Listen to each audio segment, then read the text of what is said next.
Steel boots stomping, crashing the floor. Two wild yinzers kicking through the door. Loud like a jag off at a pins game fight. Brace yourself, this ride ain't polite. Two dumb yinzers, loud and proud. Heads in the clouds, voices in the crowd. Chaos brewing, they don't play nice. Hold on to your iron and grab your prime anti-slice.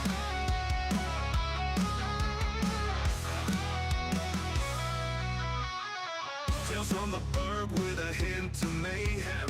Pierogi powered, nothing can constrain them. Knocking back stories like an icy cold brew. You never know what these two might spew. Two dumb yinzers, loud and proud. Heads in the clouds, voices in the crowd. Chaos brewing, they don't play nice. Hold on to your iron and grab your prime anti-slice.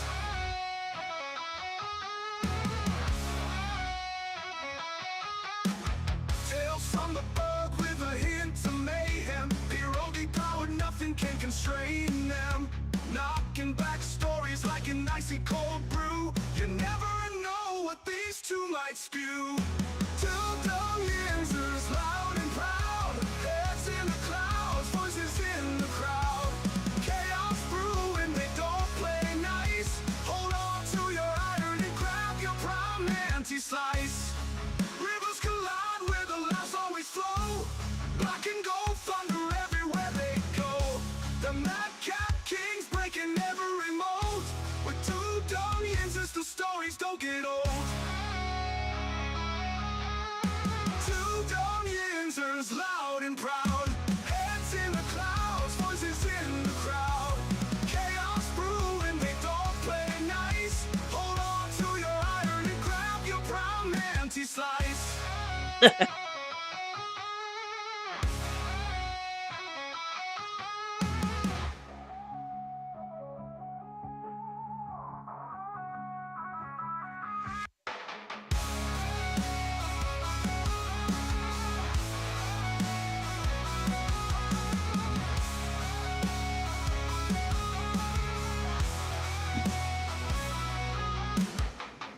Yeah, what's going on, everybody? Welcome back to the show.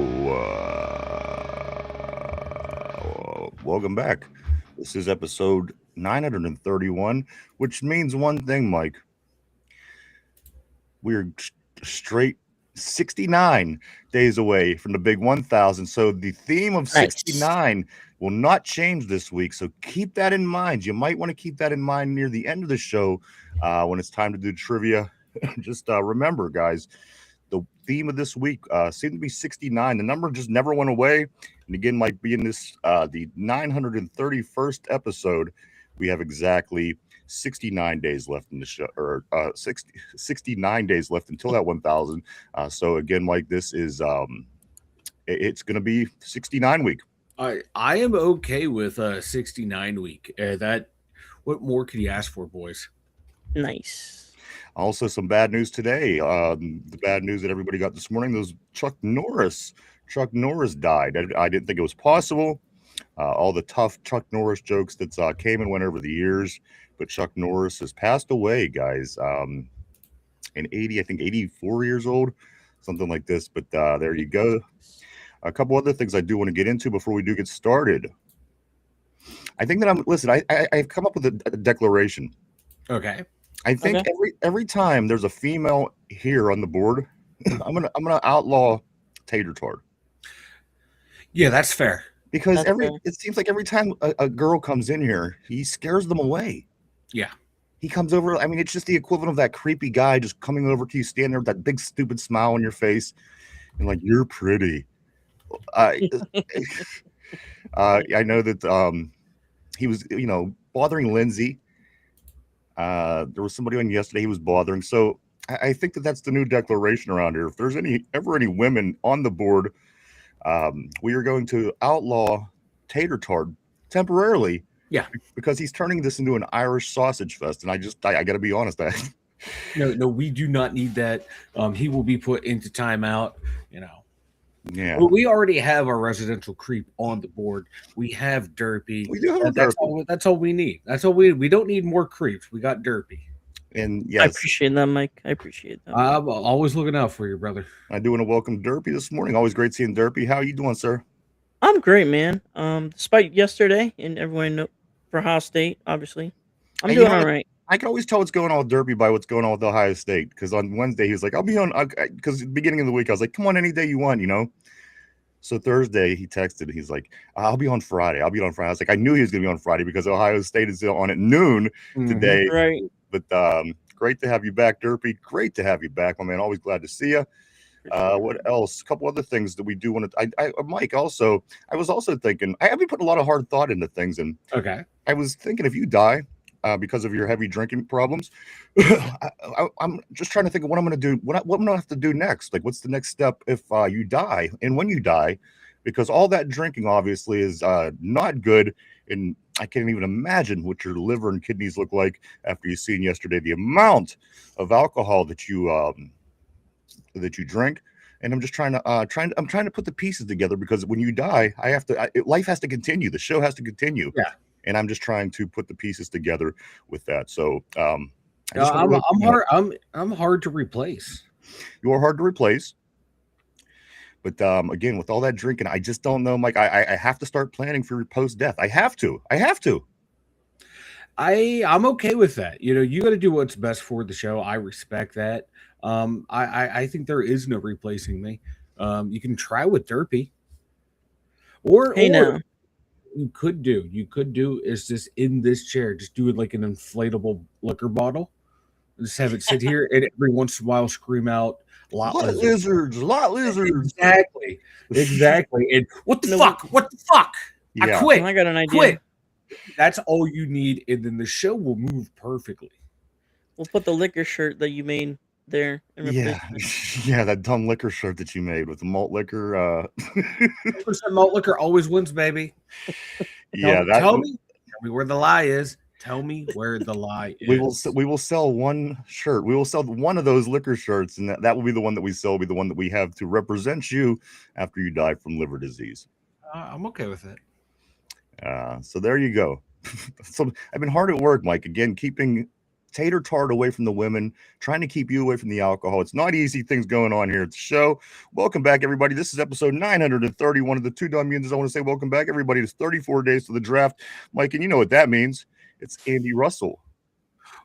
Ooh, I'm going to go Tim Lester.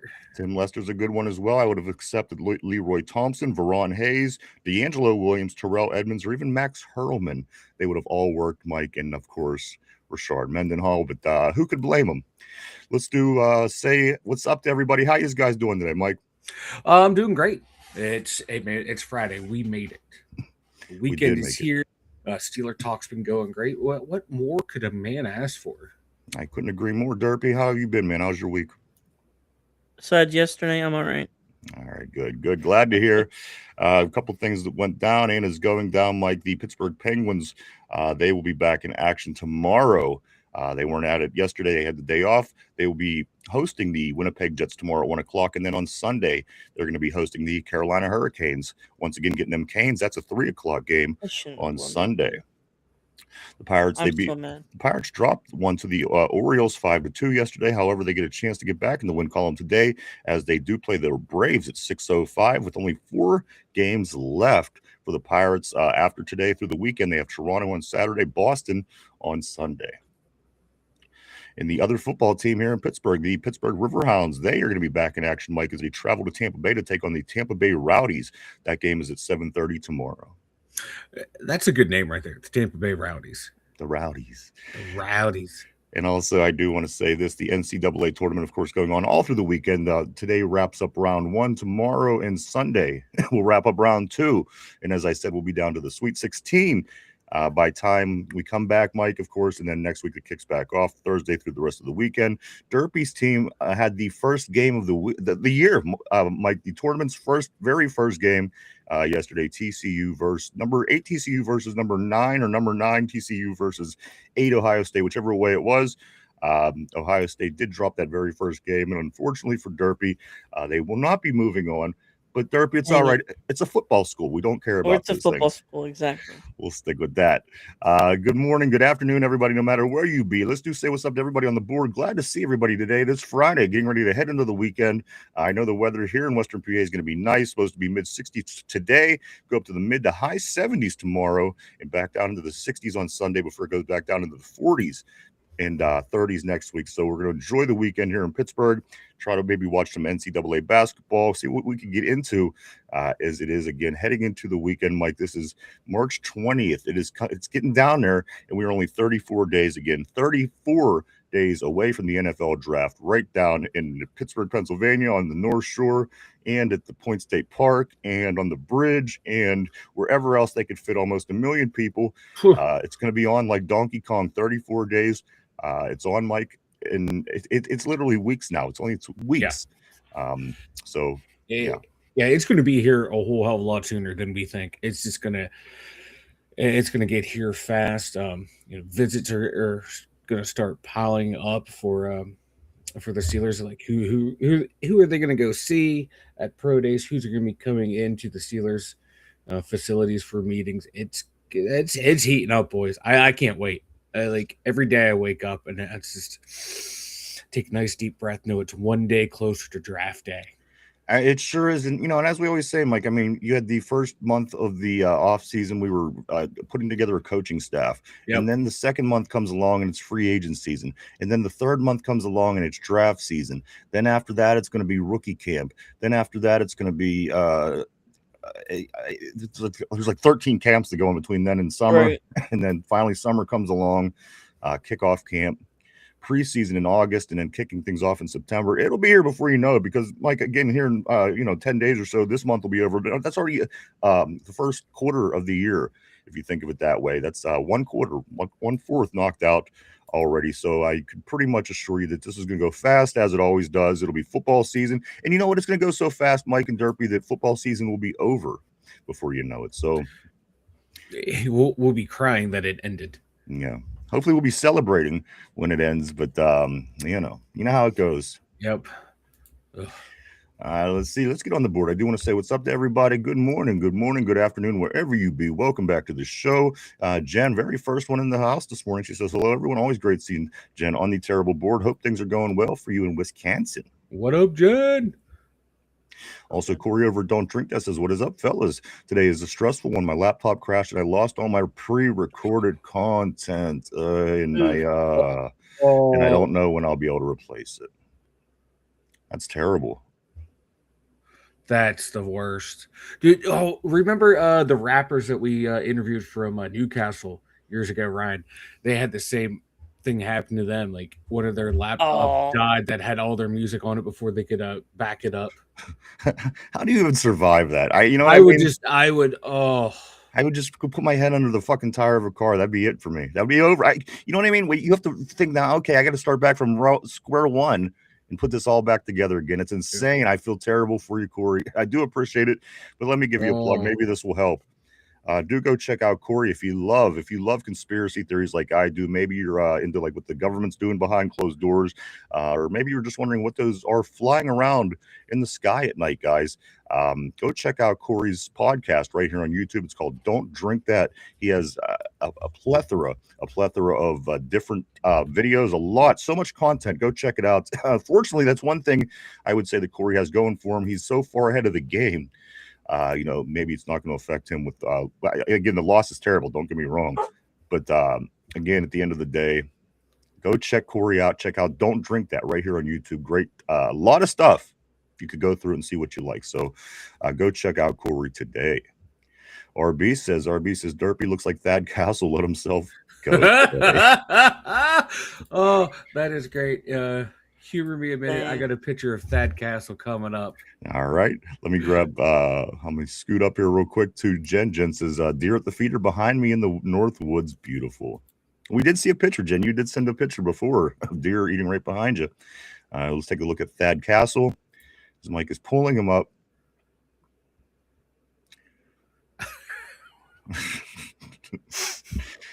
I don't know. That's a lot of cheese. Derpy, what happened to you? You were once a strapping young lad.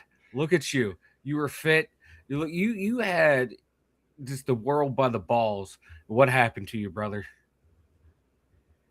I became a Steelers fan post 2012. That would do it too. That's a lot of stress eating to go from that to what we're looking at down at the bottom. Dang, Derpy, you really let yourself go there. Also, another thing, Mike, I'm Derpy. seeing on the board, Cody is saying, Derpy! Derpy. Welcome to the show, everybody. Glad to see you. Kenneth Jones. My man Kenneth says I would consider putting Cole Payton in the quarterback room. We're going to talk about him in just a moment. He seems to be all the talk right now. Well, there's not a whole lot of talk going on. We'll get into him. Cody says 96. What is this 69 I hear of? RB says Chuck Norris feared Derpy. I believe it. I believe it. Derpy is he's intimidating. We've been, we worked in real life together, and an intimidating individual. Let's go to Cody. Cody says Chuck Norris was legendary NDAA commissioner. Corey says that's a Bratfest, Ryan, a Bratfest. The Irish Sausage Fest, of course, we're talking about. And I hope he shows up today, because I have to let him know the declaration, because again, he's just too creepy, Tater Tart. He's just too creepy. He's very creepy. I mean, you get a new female in here for 5 seconds, and he's already up there with the stupid smile, that big dumb European smile. That big jump European smile. Wait, he's European? Yeah, he's if you were ever around Derpy, you'd know he's Northern Irish. Wait, he's Northern Irish and he's a Browns fan? Right? Exactly. Welcome to 3 weeks ago, Derpy. Yeah, that don't make sense, and he's definitely what Ryan says. He's definitely. You seem that you would think he would be a Steeler fan, being from Ireland and all. That's a popular team over there. The fact that he's not from Cleveland, the fact that he's not even from this country, and he chooses to like the Browns, always just blows my mind. And I think that's the reason why we keep him around. I can't really figure out any other reason. But as I said, I am making the declaration. Anytime there are women in the room, he must go in the other room, because he's freaking everybody out. Like that's beyond fair. I'll put him in a 5-minute timeout. All right, that's fair. Tater Tart. I was just wondering if maybe we could get Derpy and Tater Tart. If we could get Tater Tart here, put them both like in sumo outfits and make them wrestle like in a pool of mayonnaise or something. I don't know, something. Have those two go at it. I think it could be a lot of fun. You know what? A pool of Hellmann's. Hellmann's, yeah. There we go. Well, what do you prefer, Derpy? You prefer Hellmann's or Miracle Whip? We'll just fight on Undisputed, the video game. No. Fine then. We're gonna a kiddie pool full of lube. Well, I was thinking also we were gonna make Derpy in both Tater Tot shit in a diaper, yeah, and then weigh it and see who's more full of shit. But again, it's gonna be hard because Tater Tart is all the way over in Europe. So unfortunately, he's just gonna continue to bother us online. But again, I do have the declaration in place. Mike, he is for now outlawed. Anytime there's any females in the room, I don't care who it is.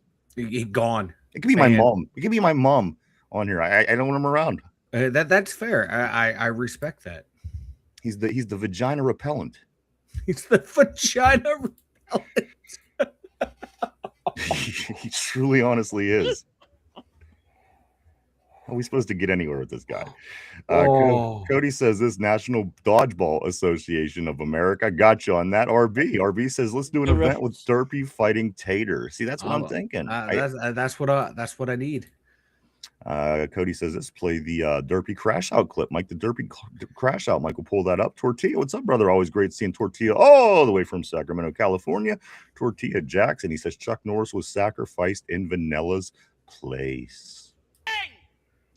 I hate everything. That was after the first draft pick last year. That's how I'm gonna be if we draft another O lineman. I swear. Oh, I hope we do, baby. That's how you win. Okay. And yeah, we had all of our picks. That was literally like right after we took our first pick. I thought it's gonna be it's gonna be okay, Derpy. But that was Derpy yesterday or last year after the very first pick of the draft. Somber, always great seeing you on the terrible board, my man. Cody says Seymour Butts. John is saying that Big John Stud, middle name Mud, is saying Derpy is a Steelers Buddha. Steelers Buddha. I like it. Let's scoot up a little bit more to Jen. Jen says there was 38.8 inches of snow here at my dad's. It started melting. Yuck. No, that's got to be wet and gooey. And, and it's just so weird this year. Again, like last weekend, it was 70 something degrees. And then literally within 12 hours, there was 4 inches of snow. Like what? That's like Middle East desert weather. They have like 150 in the day, and then it goes down to like minus 50 at night. Yeah. The extreme swings is crazy. Crazy I'm lately. not liking it. It's playing havoc on my this whole region right here. What life is, or the weather, guys. Shut up. I realized as soon as I did this without saying like my mouth and throat, I knew where you were going, asshole. He said, "You piece of shit! You piece of shit!" You know what? And I have other plans for you as well. I mean, well, I'll get to that later because I'm planning on counseling you every week on the show. So we're going to talk about that. We're going to talk about that a little later. I haven't put a lot of thought into this stuff. Am I on a PIP? Am I on a performance improvement plan? Possibly. Sweet. That means I'm getting fired soon. Aaron Jade says, here we go, Steelers with the Rockets, Mike. There they are. There are the Rockets. I couldn't be happier heading into the weekend. Always great to see Aaron. Cody says, you remember when Vanilla was high on Drew Aller? I think he forgot he played for Penn State at the time. No. There's always been Fernando Mendoza over here, brother. Indiana Hoosiers. The Hoosiers. All I want to know is how many more of these Big East the Big Ten quarterbacks are going to turn out to be a bust. J.J. McCarthy looks like garbage. Will Howard seems to be being looked over because he's a 6th-round pick. Let's see how well Mendoza and Allard do in the NFL. We always hear how great the Big Ten is. We will see how that plays out for them fellas. Tortilla says Cody goes to Penn State. Ooh, wow. That's a dig right there. Cody says this, if I die, erase my browser history. I couldn't agree with you more. That's the letter I'm leaving behind. So if you find me, Mike, just know I just start deleting everything by all means. Cody says this, Tortilla, your mom goes to college. I don't know why that always makes me laugh. Dude, it's the funniest part of the whole movie. That and when Uncle Rico takes that steak off of Kip's plate and throws it and hits Napoleon right in the face. Those two parts are the funniest parts of that movie, hands down. Why you all sweaty? I was dancing. Dude, I like the bike jumping scene. With jumping on the bike, yeah. Yeah. That girl, the girl next door neighbor, she's like, I'm trying to save money to go to school, and I'm trying to sell all this stuff because I want to go to college. And you just hear Kip in the background. Your mom goes to college. I just want to pull up pictures of Kip and LaFonda and just talk about them all day. I know. I wish there was a second one. They tried to make an animated version of that show eventually, and I don't think it worked out, but it failed. I'd love to see a second one. I think that they could probably do a pretty good job. Those are good actors. It would have to be like their son or something. You know what I mean? Well, I mean, I think Napoleon John Hader could probably pull that part off. I just do. You know how sometimes you could pull that off even if you're older. Yeah. But the other guys, I don't even know if they're still alive. I just assume that they are. Let's get back on the board here, right here, where Tortilla says she went to college with Omar Khan. John says that was Derpy before the KFC contract signing. Dang. Corey says this from Jack Reacher to present day Jack Nicholson. Just Learning, always great seeing Just Learning on the terrible board. Chuck Norris, R.I.P. Cody says Browns fans got no game, just like their team ain't got no game. Tortilla says all the girls in Northern Ireland have high testosterone.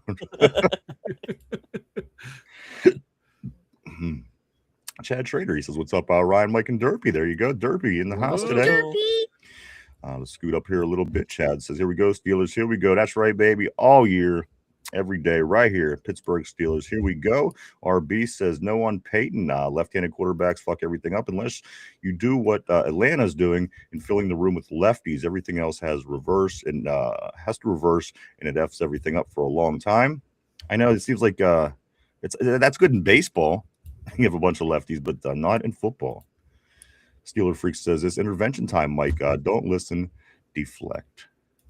Exactly. You know what? I will. The more he brings up my drinking, the more I will drink.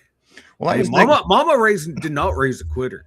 Well, I have options. For one, I have like 3 different things that you're gonna have a choice to do. So don't worry. the counseling isn't the only choice. You will have a couple other choices, but we'll get to that a little bit later, Mike. Let's go to right here where RB says this, as a former wide receiver, catching passes from lefties takes a while to get used to. The ball does different things. You're right. It does a whole different thing. And it's not just a spin. It moves different. I agree 100%. One of my best buddies was left-handed, and the ball just moves different. Like it with a baseball as well. When they throw it, the ball just does something different. I've never been able to identify, but it certainly does.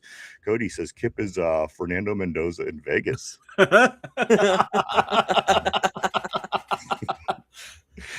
Keller Host, hey, what's up, dude? Always great seeing Keller Host on the board. Hope things are going well, man. Hope, I was visiting. I stopped by. I was checking something out the other day that your guys were doing. I'm glad to hear from you, Keller Host. Hope things are going well. John says Irish chicks all have Catholic mustaches. I think you might be in the 69 with the wrong person if that's a mustache tickling around back there. I don't know. I'm just saying.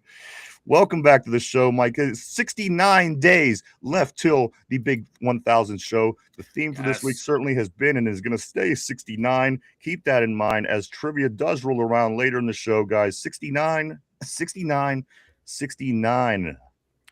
Let's get into it, guys. What the guys are talking about is certainly what RB is talking about on the board today. We're talking a little bit about a young man from North Dakota State, a quarterback, a left-hander, if you will. His name is Cole Payton. He has a visit with the Pittsburgh Steelers today. There's a recent buzz on Cole Payton, Mike. For some reason, he's rising up. His stock is rising as time goes on. Again, he's a southpaw. He's due to be in town today to talk to the Steelers. You have any explanation, any word on what the sudden interest in this no-name North Dakota State quarterback is, how it's bringing a buzz, Mike, certainly here in Western PA? I don't know, to be honest with you. The way he's rising up the boards recently and being talked about, I don't get it. Yeah, I like his size, like 6'3", 230, not bad build. That's not bad. He has has some good movement for today's NFL game. Watching a lot of his highlights before we came on, because I thought we were never going to talk to this guy, because I was like, all right, I'm not going to watch anything. But real quick, just watching before I got on, he's more right now, this stage of his career, he's more of a running quarterback than a throwing quarterback. And what I noticed in some of the highlights, even though like his good throws, it still took him forever to figure out where he was going to go with the ball. Seems his first instinct is when anything breaks down, he wants to run and use his legs. He only started 1 year in college. He backed up for 2 years there. Finally got the keys last year. He played pretty well, like 70% completion percentage, with like 16 passing touchdowns, only 7 interceptions. I think 10, 11 rushing touchdowns. So he's still very raw. And maybe that's what teams are excited about, is like, hey, man, this guy has good athletic traits, arm, he can throw the ball pretty far. Accuracy wasn't that bad. He completed 70% of his passes, but you got to figure, though, that's not at the the old D1 levels, down at D2. So maybe teams are starting to think, hey, there might be something here. This is the diamond in the rough. If we can get our hands on them, we can turn them into something. But from what I saw and what I read, it seems long-term project. But you know how some of these coaches and GMs are. If I can get my hands on them, I can mold them. And I just don't see it with them. And of course, like I said, I only watched just a little bit before I got on, because I thought we would never look at him. So I didn't even bother anything for the past couple of weeks of looking at any of his film. But for what I saw and what I read, real limited, not that impressed with. A couple of things that you said that caught my attention. One, it's not. I mean, that's not the highest level of competition. So, I mean, if his numbers aren't damn near dominant, that for one is a concern for me. Two, the other thing that you said, Mike, is if he's something that they see that they think that they can mold, and being the quarterback whisperer that Mike McCarthy is, and the coming in with the offensive mindset, perhaps they could have interest in that sense, to where they think that we have a raw talent. If I work with this guy for long enough, But again, at the end of the day, Mike, I think this is off-season news. I think this is somebody that the Steelers aren't going to touch in the draft. I could be wrong, but Nope. at the end of the day, Mike, every day there's news, and some days there's better and bigger news than others. This kind of just falls in that category for me today, Mike. As of course, Cole Payton is visiting along with 3 other players. Mike, just let me get these 3 other players' names out, and then I'll let you finish your thought. Also hosting today, Mike, the Steelers are going to be seeing Takaro Davis, the cornerback from Washington. He's 6'4", 194 pounds. He's going to be in town for a visit today, along with Jacob Rodriguez, a linebacker from Texas Tech. He's 6'1", 231. And finally, Mike, Keelan Rutledge from Georgia Tech. He's a guard, 6'4", 316 pounds. Those 4 young men are going to be in town today for their pre-draft visits with the Steelers. Yeah, Rodriguez, RB, if you're still here, I think what He's you and raw. Chop were talking about him a while ago in the group chat, and he looks like a pretty good prospect. The corner, 6'4". What are we trying to recreate? The Legion of Boom. The quarterback, I don't want no interest in. Like, to me, like what I saw from him in just this brief little research, it screams I'd take a flyer on him as an undrafted guy, but I don't want to use any of my draft picks on him. Rodriguez, I wouldn't mind taking in. Who are the other players? That the corner, and there was someone else. The guard, the linebacker. Oh yeah, the guard. We talked about him yesterday. I think Somber brought Yeah. him up, saying like he likes him as well too. I started watching some of his stuff. I like him too. Like, get him in the 3rd round wouldn't be a bad pick. So I like the guys they're bringing in, because they're some of the guys that we've all been looking at too, and it's just that quarterback makes no sense to me. Like, I can understand some of the other guys because at least they played at the higher division, at the higher level, and you can kind of see what it makes sense taking a look at those guys. But this guy right here, to me, it really doesn't, because he really didn't light the world on fire in that You division. wonder if it's ultimately, Mike. You wonder if it's ultimately a chess piece and it's being moved again for. Again, whatever we believe the quarterback situation is going to be. Yeah. We don't know. But again, it just kind of does seem like very unlikely. And I don't know, maybe late rounds grab him or something. But at the end of the day, Mike, it could possibly be a number of things we don't know. But it is the story of the day. Again, guys, Cole Payton visiting North Dakota State. And again, 32 hours ago, I've never heard of this name. So today, it's the big name. Everybody's talking about it. RB is saying on the board, Cole Payton has a ton of arm talent, but being a lefty is a massive no to him. But again, Mike, I think next Tuesday or next Thursday or the next Friday or the Monday after, you might hear another odd name that you never heard before. Yeah. We're going to be sitting here going, why are they talking to him? It's just what it is. This is off-season news, a body coming in for a visit. I don't really put too much thought into it. I'm going to be 100% honest with you. But there you go. Cole Payton in today with three other young men to talk to the Steelers. And I don't mind it too. You're doing your due diligence. Quarterback is a need, and if you think there's something there you want to take a look at and investigate more, go ahead and do it. But to me, it's a head scratcher.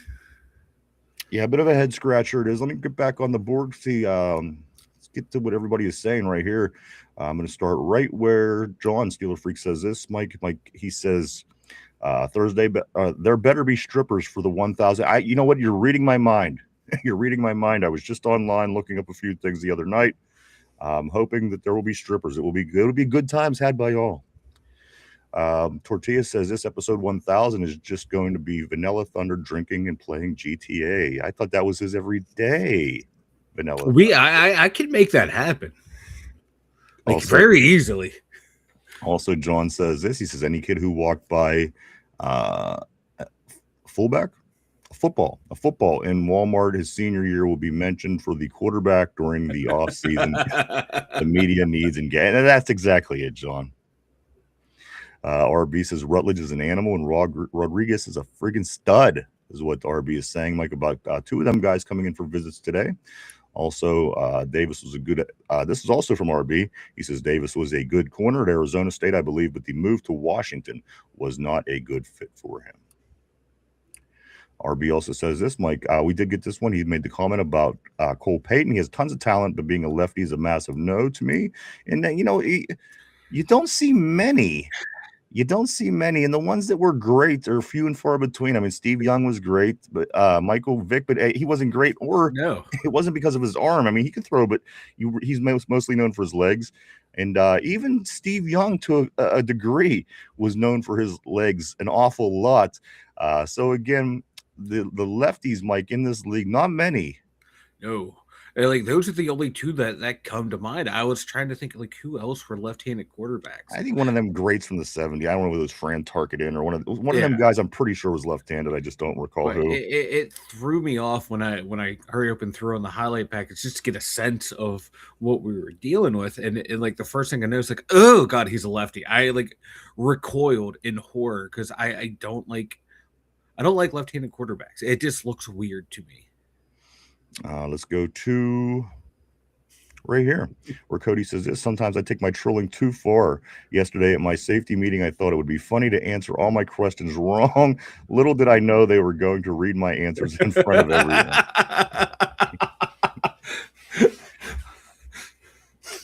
I got to be honest, from all the stories we hear, I think Cody would be a blast to work with.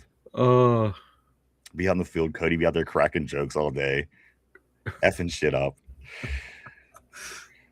Cody says, and they failed me. Damn. Somber. That's just humiliating on so many levels. Because like, how are you going to explain, like, guys, I knew the right answers. I was just fucking around. Well, that's just like in school. You know what I mean? You're always kind of considered like a nerd if you have the,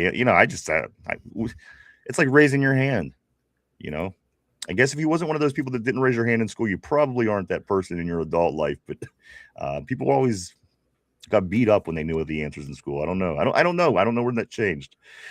Let's go to Somber. He says, I think Peyton goes before the Steelers are willing to spend the capital. Let's go right here. Tortilla says, Cody said fire Khan in his safety meeting. That's why they filed. No, he's not in Texas. I guess it wouldn't matter. If he was here, they would have fired him. Jen says, I like that they are turning over every rock to see what they could find, fill in the holes in the roster, bring in as many as they can.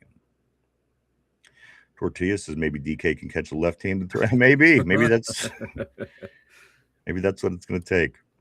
Also, I do want to say what's up. Hey, welcome back to Miku 5. Miku 5 says play stupid games, win stupid prizes. Ain't that the truth? Talking about me and my liver?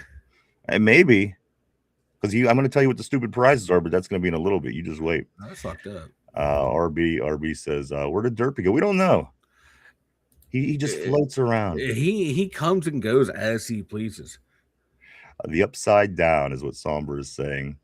Let's get into some things, guys. Talking about some new additions. We did bring in players over the past month here. Once free agency started last week, Mike, a few new players. Rico Dowdle set on proving he could post a third 1,000-yard season in a row. He says, quote, I got to do it again. Now, this I think is interesting because he wasn't sharing time like he will when he's in Carolina. However, Najee Harris managed to get 1,000 yards every year while sharing time. Kenneth Gainwell wasn't able to do that. Of course, used more as a wide receiver. More of a wide receiver position. Mike, Rico Dowdle. And again, it all depends. There's so many things that you can't answer right now because you just don't know what you're going to see as far as coaching schemes, this and that. So it's hard to say. But again, he is trying to do what Najee was able to do every year, Mike, 1,000 yards. But my thing is this, if you have more weapons and you have more people to throw to, you're probably going to run the ball less. And just because we did last year, we ran the ball less because we had a couple weapons. Yeah. We got a couple more weapons. But again, different coaching staff. It could be totally different for what we know. We're still learning all that stuff, Mike. Rico Dowdle looking to go for a third straight 1,000-yard season. See, he had this is kind of eerie. My God, his last 2 years, 235 yards or 235 carries, 236 carries, 1,079 yards, 1,076 yards. That's just tripped me out there. I did not realize his numbers were that similar for back-to-back years. I think he can get that, like 235 carries here in Pittsburgh. He might be able to get that. And Jalen as the primary backup only had 211, so that's a decent amount of split carries between the two of them. I think he can get it. It's going to be how well that the line plays in front of him. He was averaging like 4.6 a carry the past 2 years. Uh, yeah, I think he can do it, man. And again, I think it ultimately comes down to the offense. What's this offense going to do, Mike? And you bring Aaron Rodgers back, and he has targets. He's going to want to throw the ball. Yes, we did run. We ran the ball with a little success from time to time. But at the end of the day, you got to remember the quarterbacks. Whenever Najee was here running 1,000-yard seasons, was the quarterback play was inferior again to the 43-year-old quarterback that we would be of a conversation here. So again, at the end of the day, it's hard to tell. He's going to do whatever he needs to do. You know that he's going to be one of these team guys. And sometimes I just don't know if that's going to play out in his advantage, because again, you're getting a Michael Pittman Jr. You're also getting probably something young in the draft. Again, I think Aaron Rodgers, especially if he comes back, Mike, the guy's going to want to throw the ball. And Mike McCarthy, who won a Super Bowl with him, is probably going to want to throw the ball. And they know it's the last run for Aaron. So again, you hope that Rico could do it. It just doesn't seem like the most ideal situation for him to do it. However, I keep looking back and saying, well, you know what? Najee did it. And maybe Rico could do it. I don't think that it's not because of his ability. I think it's going to be because of how things are put together by the Steelers. Yeah, the way the offense is going to run.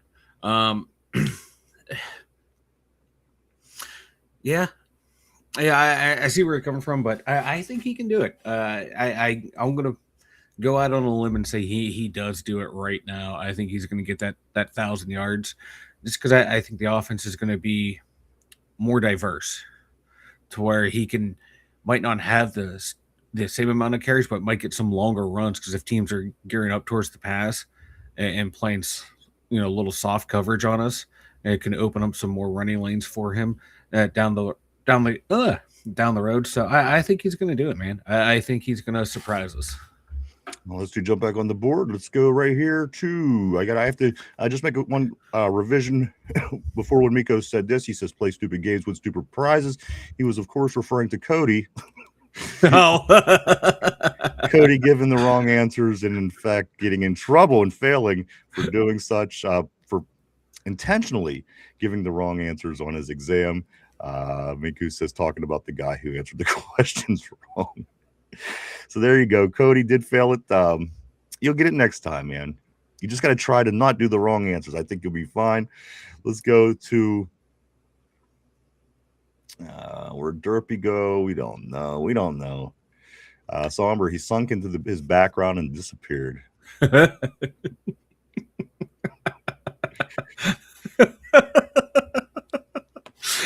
All I can picture is just that Derpy, man. He's just always fading in and out, man. I know. He's like a ghost. You don't know if he's really sitting there or not. Sometimes he disappears entirely. John says a left-handed quarterback could allow Fatano to stay on the right. A possible advantage. Well, that's all start. What if that's the connection here, Mike? Let's talk about a left-handed quarterback to save our tackle position. Well, he did have a left-handed quarterback in college, I believe. Michael Penix Jr. was his quarterback for 1 year, true. And he did protect his blind side because he was on. I believe Fatani was on the right side at that point. Very true. Fair comp is what Somber is saying. Don't drink me, says Derpy reminds me of Patrick Starr. I can see it. Derpy. Let's go to John says Najee averaged like 68 yards per game. His 1,000 yards were not as big as an accomplishment. His yards per attempt sucks. But that's the yardstick to go by. 1,000. And listen, I'm not arguing. I acknowledge it is not what it used to be when it was 16 games or 14 games. But again, until they raised the bar, 1,000 yards is what running backs shoot for. And the fact that Najee did it every single year he was here, behind a bad line and a bad offense and a bad offensive coordinator and a bad coach and bad quarterback and bad everything. That was something. It was certainly something. I do want to say thank you to Cody for the super chat on the board, Mike. He says, fuck, did you guys see who we got? No, what's going on? What is going on, Cody? Cody leaving us in suspense. Let me move forward there, though. If Cody wants to let us know, Miko says this: never knew anything about anyone's liver either way. Wishing you the best of luck with that. Stay strong, my man. Men of Steel. Thank you. Concerned. I think Cody's trolling. Just concerned, like the rest of us. I'll be fine. I'm fine. The line sucked. RB says Najee was pure shit. 3.4 yards isn't impressive. I mean, but try to run behind that line that we had, and again with that offensive coordinator, and without quarterbacks. I'm just saying it's an accomplishment. It's an accomplishment. When Saquon Barkley went and did it on that really good Philadelphia team, people talked about it. The fact that Najee did it on a team like we had, I think would be more impressive. But that's just me. Yeah, he hit 1,000 yards for 3 seasons in a row, almost double the carries than the rest of the league. Somber says he was available. More than we can say about our backs in the last, decade. John says Derpy is currently wrapping his female DoorDash in bubble wrap. Oh, he probably would. I don't know what goes on over there in Ohio, and I don't want to know. Always talking about building walls and shit. That's where they should put a wall right between Pennsylvania and Ohio. Keep the stench out. I would push back on that, but Cody, there's your answer, Mike. And I do want to say thank you one more time. That's great, Cody. These nuts. Sommer says Cody is so bored. Let's check out what RB has to say. He says the line wasn't great, but a 240-pound halfback dancing around and trying to run like with some CJ2K or some shit instead of just putting his head down and getting north and south. I agree. I mean, you see when he broke away, I can think of one particular run against the Raiders where he was running down the sideline. When he got in open space, the guy moved. It wasn't, again, more impressed than I certainly am with Caleb Johnson running in quicksand, and we'll see what happens with that project. Let's see also RB says this, guys. Najee was afraid too much wear and tear, and now he's out of the league after 5 years. Scoot up here. Cody is so bored. Corey says this. He says whenever Derpy orders from DoorDash, his driver requests no contact. Derpy! Najee looked fine at Alabama. I agree. I never had a problem. And again, it was nothing was quite good on that team. But he was still accomplishing his numbers. So what else do we got going on, Mike? We do, while we're talking about new players, again, we were just talking about Rico Dowdle trying to get his 1,000 yards once again. Mike, this is something that on the defensive side of the ball that said that Jamel Dean makes this comment, Mike. They're talking about the identity of the Steelers. We know that the offense is going to be physical with all these big wide receivers and big tight ends. But, Mike, also on the defensive side of the ball, Jamal Dean says that they want us in their faces. They want us up in their faces on the line during coverage. They're going to be physical too, Mike.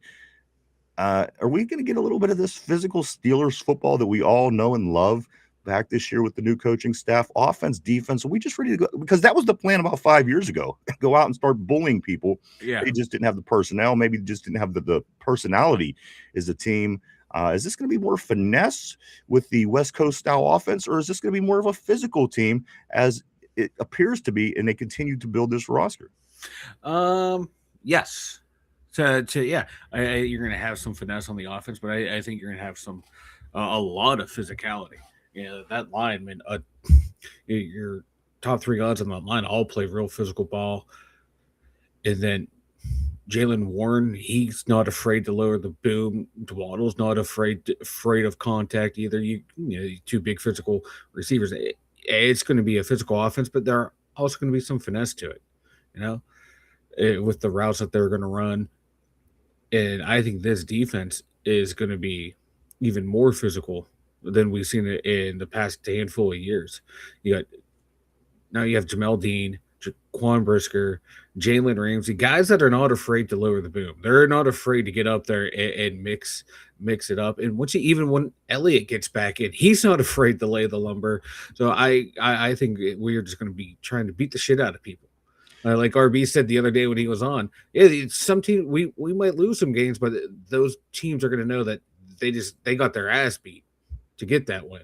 See, now that's what I like. That's what I've always loved about the Steelers growing up, and it's always been that way. And they kind of lost their way recently. But here's my question with these additions, of course, Jamal Dean, everything that we just did this offseason, Mike.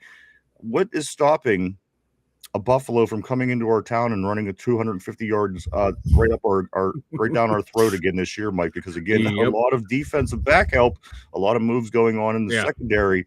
But at the end of the day, when you look at what where we really got killed was, again, Buffalo coming to town in an evening game, a night game, and just running and running and running down our throat. There was anything that we could do to stop them. This wasn't a great running team.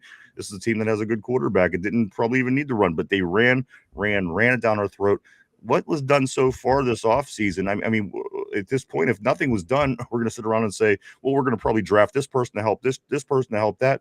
But at the end of the day, what has been done, Mike, in detail to what we've done this offseason to help change what happened to us against Buffalo at home that night game last year? Yeah, the only move personnel wise was bringing in Sebastian Day. That's been the only move on D line. We brought back Atiuomo. That's it. So they better be beefing up that position in the draft because it's still a need. Even when Derek Harmon is in there, yeah, when he plays, teams are only rushing 89 yards on average against us, but he's only one guy. We need. Well, Mike, we have the best defensive tackle in the league, according to some sources. I know, right? So if you have that's where they run every time too. So you have the best defensive tackle in the league, and Harmon, who has good numbers, percentages when he's in there. What am I missing? Why are the teams running 250 yards is insane. Yeah.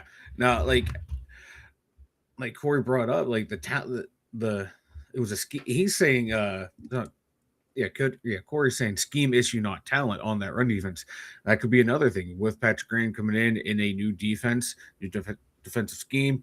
Where that clean things up, you would like to think and hope that will.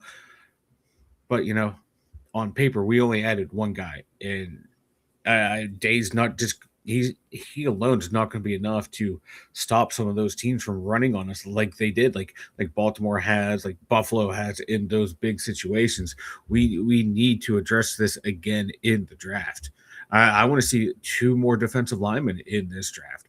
I don't get one in the 3rd and one in the 5th. I'm sure you will. Again, I mean, we need defensive linemen, and the fact, again, we only picked up Sebastian Joseph Day in the free agency.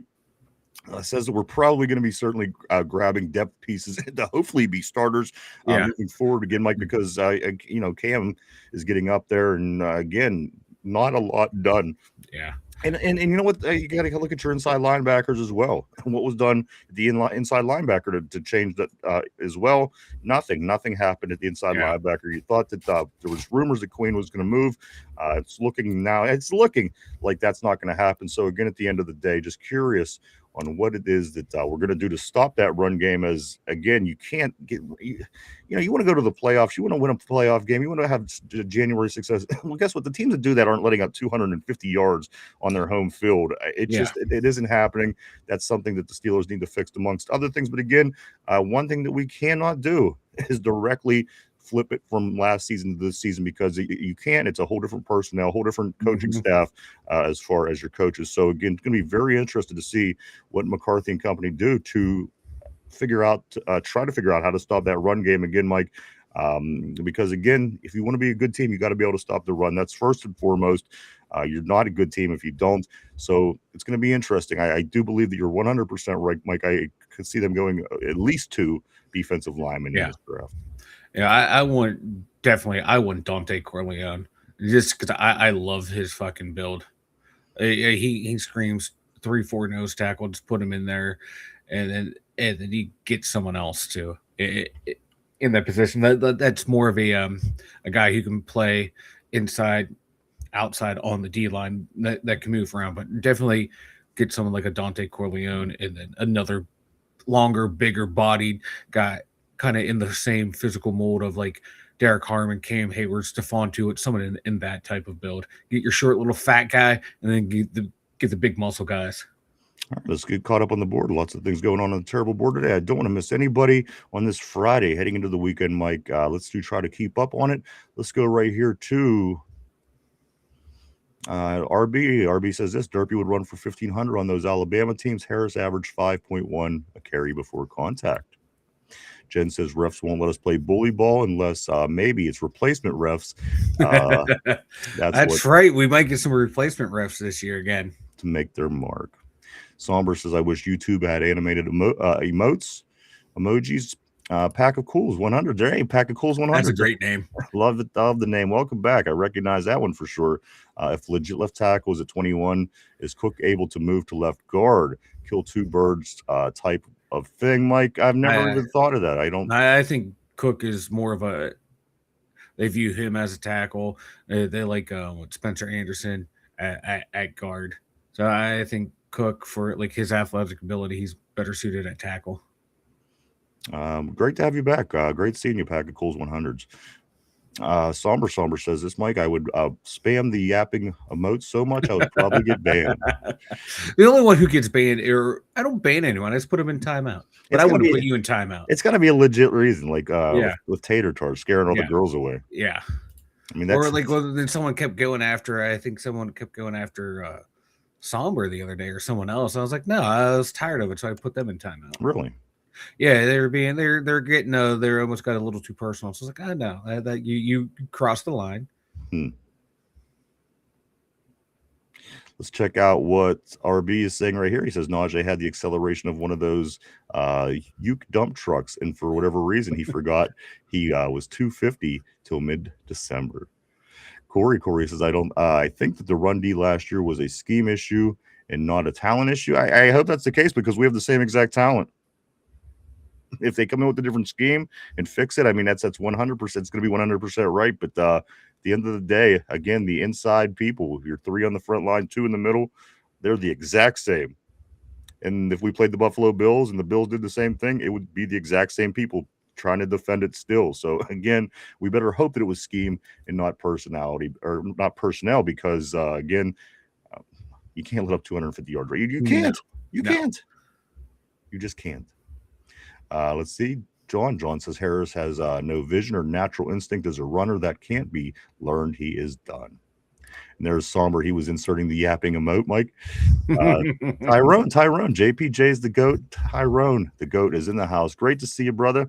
Hope all is going well in Western Ohio, baby. I was going to say checking out some NCAA, but his team got eliminated. So, no, you like Kansas. Or is it Kentucky? Kansas. Let's see. I don't know. I'm not sure how they're doing. I'll have to check up on that. Steeler Freak John says New York Giants are looking at Harris now. And they're another team that's very active. It's going to be interesting to see how the Giants turn out, Mike. Yeah. Some of the new names, the neighbors, the darts, the Scadaboos, new coach. They're kind of getting a lot of stragglers now in free agency. Very interested to see how the Giants turn out because, again, they are the weak team in that division, Mike. So are all these moves going to help them against the Eagles, the Cowboys, and the Commanders once season starts? It's hard to tell, but they are certainly not going to be bad due to lack of effort. No, they're trying. I give them credit. And Harbaugh's bringing in the guys that he wants to bring into it. It's going to be interesting to see how they do. I just fear that Cam Scadaboo's not going to be the same after he comes back from that injury. But I do normal like people though. But if you're you have no regard for your body. That's true. Yeah, he doesn't give a fuck. He's willing to literally have his leg cut off after year 3. That's what I'm saying. Hey, I played in the NFL.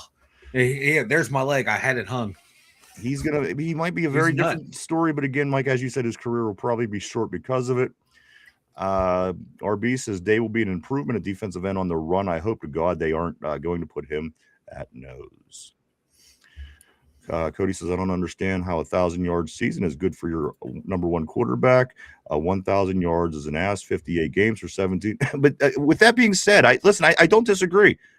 But look around the league and see how many running backs don't even get to 1,000 yards. That's why it still is the benchmark. I mean, whether the number lost value over years, which it has, look at how many guys do it and how many guys don't. There's still a lot of people running back ones that don't get the 1,000 mark. So Tyrone says they can play all around. He said, at least that's good. Yeah, absolutely. RB says Cody, he got almost double the carries as the league average. It's not all Najee's fault, but he also wouldn't run to a guy of his size for 3/4 of the season, and that hurt him. That's what RB says. Tyrone says vision. Harris had no vision and was slow. Somber says James Conner, 4 years, 466 rushes, 1,800 yards, almost 1,900 yards. Don't drink that. Cody says this. Maybe we should just draft the Miami of Ohio quarterback and see what happens. What the hell are you going to get from a Miami of Ohio team? What the fuck's a Roethlisberger? What the fuck is a Roethlisberger? What's a Red Hawk or whatever the hell they're called over there? Tortilla says Justice Thunder. Steeler freak. I don't think the Steelers are done inside. You know what? I hope they're not, because again, is Patrick Queen going to fall apart because he don't have it, Mike, or is it the scheme in the game plan put together that's going to put him in the right places at the right times to make the plays that you were used to seeing him do when he was in Baltimore and being a Pro Bowler and all those things? So again, it's going to be really difficult to turn from one page to the next, even with a lot of the guys, Mike, that were here already, because a new system is a new system, and it's going to be interesting. That's what makes that's what's going to make this really interesting. Actually, who knows what the hell is going to happen? At the end of the day, I think we land on our feet. That's the best case scenario, or worst case scenario, in my opinion, Mike. I think as long as we land on our feet and we can somehow build something to show that there's some moving forward, some progress, because once you kind of get that, then you could build momentum. Yeah, it's with this walking in place, even with not just the players, but the fans, everybody, it feels like we've been walking in place. Any kind of progress, any kind of moving forward, I think is going to go such a long way, certainly for the fan base in Pittsburgh, Mike. That's why I either say get another win on top of the 10-7, or get into the playoffs and win a game. Something has to happen positive for this team. In theory, I just really feel that most people will feel better about things if that in fact happens. You'll get the narrative if it doesn't happen. Well, it's the same team, it's the same Steelers. You brought in an old coach, blah blah blah blah blah blah blah. So again, I want to see some kind of improvement, and I think you can, Mike. I don't think there's any reason this team should be any worse off than they were last year. And again, that was a 10-7 season.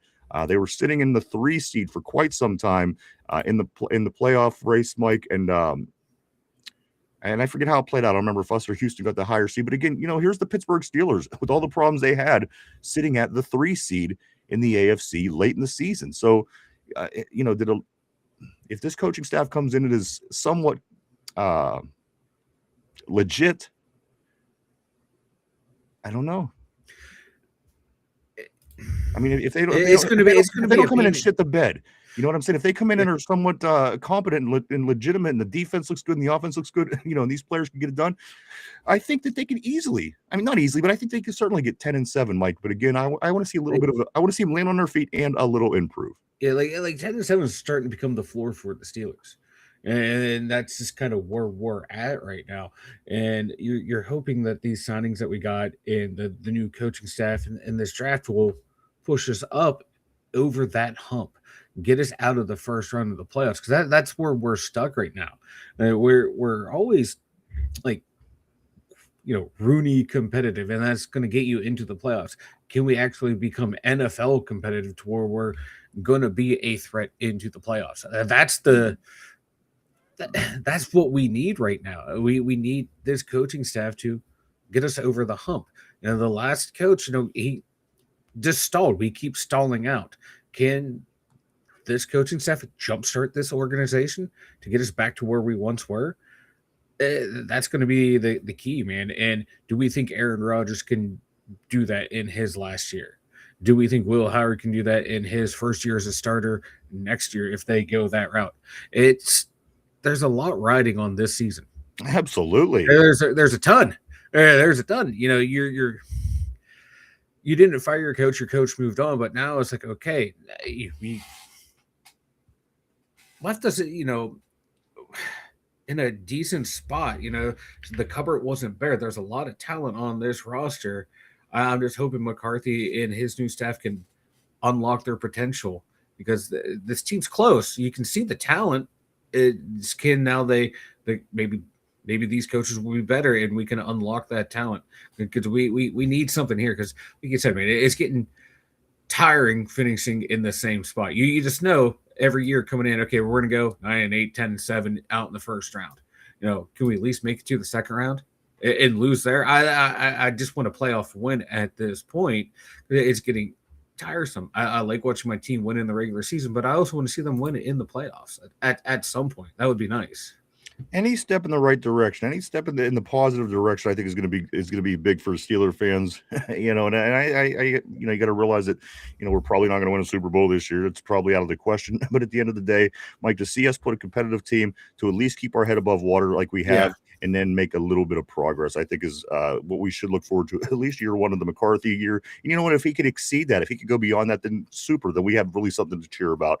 But at this point, just again, land on your feet, keep your head above water as we have been for the past 20 years, and again, try to advance things a little bit further for something to build on moving forward. I think that would be acceptable for Steeler fans. And guess what? If you could do more again, maybe if you land the neat championship game, people are going to be thrilled and really believe in this team moving forward, and we go from there. So it's going to be very interesting. As you said, Mike, a very, very vital year for the Steelers. We've been saying it all along, as this is a very, very vital offseason for the Pittsburgh Steelers, as we've been saying all along. Let's get back on the board where Tyrone says we play tonight. I thought it was Kansas. All right, cool. Got the Jayhawks tonight. Hope they win. I hope they win for Ty. Somber says Harris 40 time is like mid 4.5s, just like Jalen. Tyrone has been watching NCAA wrestling. It's so dope. Also, Cody says, that sounds like a personal problem. If you can't find the hole, you're never going to get it in. Jen says, Cowboys fans whining about Harbaugh turning the Giants. Do you ever notice that Cowboys fans are constantly whining? That's all they do. Well, I mean, they whine about the Giants. They whine about the Eagles. They whine about – we don't whine about – listen, we always say on this shit, I'm not afraid of Baltimore. I respect Baltimore. And we're not afraid of Cleveland or Cincinnati at all. Compare that to how the Cowboys fans, they constantly with the whining in that division, Mike. No wonder that team never. That's the only team that hasn't been in the NFC Championship game, Mike, since 1996. Every other single team has the Saints, the Panthers, the Cardinals, everybody. They historically bad franchises. Yeah. And my God, Jerry Jones. Owner / GM. I'm glad Art Rooney doesn't think he can be a GM. Yeah. Let's go right here to Cody Manson. Tortilla says Cody Manson. John said a playoff win with Rodgers has little upswing because his days are numbered. So I think John is saying it's going to be hard to take that continuity over to the next season if Aaron Rodgers plays a big role of getting a playoff win for the Steelers this year, because you won't be able to carry that over because the quarterback will be different. So I get what John is saying. Definitely a vital draft. Yeah, for sure, Somber. This is, again, we graded very well in the free agency. We did really well putting a coaching staff together. So if we could hit a home run at the draft, I think that, again, that's probably the best case scenario of all the things that could have happened. Would we have liked to have more? Who knows? Probably. But at the end of the day, this draft is going to be huge. Just 34 days away. Just Andy Russell days away from now. That was a deep cut right there on Andy Russell. Russell. I had that ready yesterday. I knew I had that for 24 hours. I was going to use that. Let's see. Right here to where John says it's a playoff win with a young quarterback would mean something to me. And I totally, by going off what we just said about your last message, I totally agree and understand what you're saying, because again, then you could carry that over and you could begin continue to progress in the right direction, where again, how much of the progression will be carried over if you go from Aaron Rodgers, who knows what he's doing, knows what he's looking for, knows the looks, knows the reads, knows how to you take that out, you might do well. But then Will Howard or whoever comes along and they don't see this, they don't know that, they don't know this. So again, the point that John's making, that carryover, the possibility of just building on that next year changes drastically by changing that quarterback situation. So point very well taken, John, as always. Great comment. A few things, Mike, as we do get ready to move forward. We're going to talk about quarterbacks here in the second hour. But before we do get into the quarterbacks, there's still a few other things I do want to mention regarding some of the new additions, of course, to the Steelers. Some people that are maybe Steelers down the road. But let me jump into this one first. Mike Brisker. We just talked about who was it? Jamel Dean. He says that they want us to be physical. Mike, this Brisker says this. Of course, Jaquan Brisker comes over from Chicago. Originally from Gateway High School right here in the City League in Pittsburgh. Mike, also at Nittany Lion at Penn State. Brisker says he sees a lot better of a season for himself in Pittsburgh. He sees a lot better of a season for himself in Pittsburgh, and I couldn't agree more, Mike. Just for the topical reasons, you're coming home. You want to play good football. Yep. You were a Penn State Nittany Lion. You were played at Gateway. If you were a Steeler and a successful, you're going to be Jaquan Brisker. You know what I mean? He's from Pittsburgh. Yeah. You get guys like this, Mike. A lot of times they don't pan out. I mean, Mike Logan was somewhat successful to a degree. Yeah. I mean, he was what he was. You know, Derek Moy. A lot of these local guys get that shot and they don't make it. All the way from off the top of my head, a couple of them guys from Aliquippa. Javon Askew Henry, like he was a Steeler briefly, then on to the XFL. Just a bunch of names from around, and they just don't get it done. So if Jaquan Brisker, Mike, he can capitalize on this, you could really become a big fan favorite in Pittsburgh. If that is your background, because again, Yinzers love. Oh, we love a hometown player. We love Yinzers, and again, Mike, if what he's saying, he says I could see a lot better season ahead of myself for myself in Pittsburgh. Yeah, and he's a guy who last year 93 tackles, 1 sack, 1 interception. His 4 interceptions on his career. He's 7 sacks on his career. He's always there to make a play in the secondary. He's not afraid to hit. His first 2 years in the league, 104 tackles, 105 tackles. He's a physical player. Now you put him on a secondary that, theoretically should have 2 lockdown corners. Then you got Deshaun Elliott coming back. You got Jalen Ramsey back there. He's going to have a lot of freedom because he can play strong safety. He can play free safety. This might be the best year in the pros for him. I think he can be a ball hawk back there in the secondary. Let him play a little center field because he can do that. And then he can also just lay the lumber on these receivers and running backs, man. I think he's going to be a fan favorite here in Pittsburgh.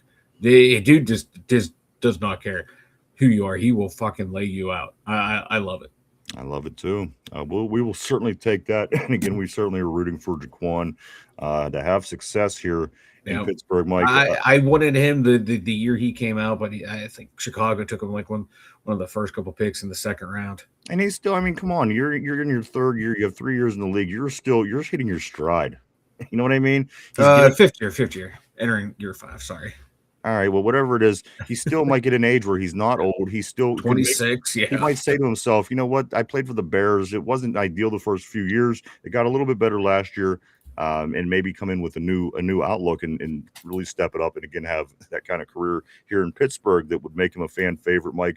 But again, one thing you know about the pros, especially anymore, if you have a lot of good DBs and a lot of good secondary, teams are smart now. They're not going to throw at you, or they're going to do what your weaknesses are, and our weaknesses is stopping the run. Certainly, from what I listen, it looked good at times. The Miami team that was having the best running attack of the year when they came to town, we shut them down like it was nothing.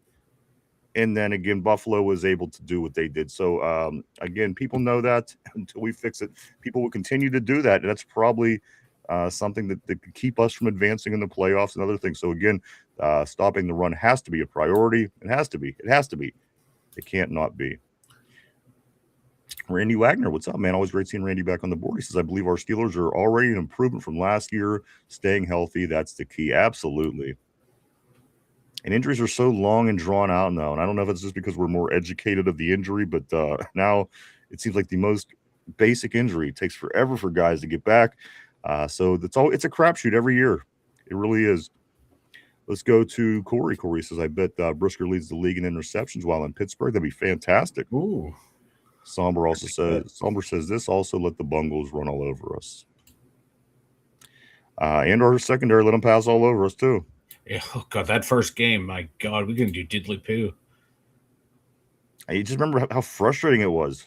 We tried 10 different things and nothing worked. They just kept hitting Chase and he just kept getting the ball and running, and it was insane.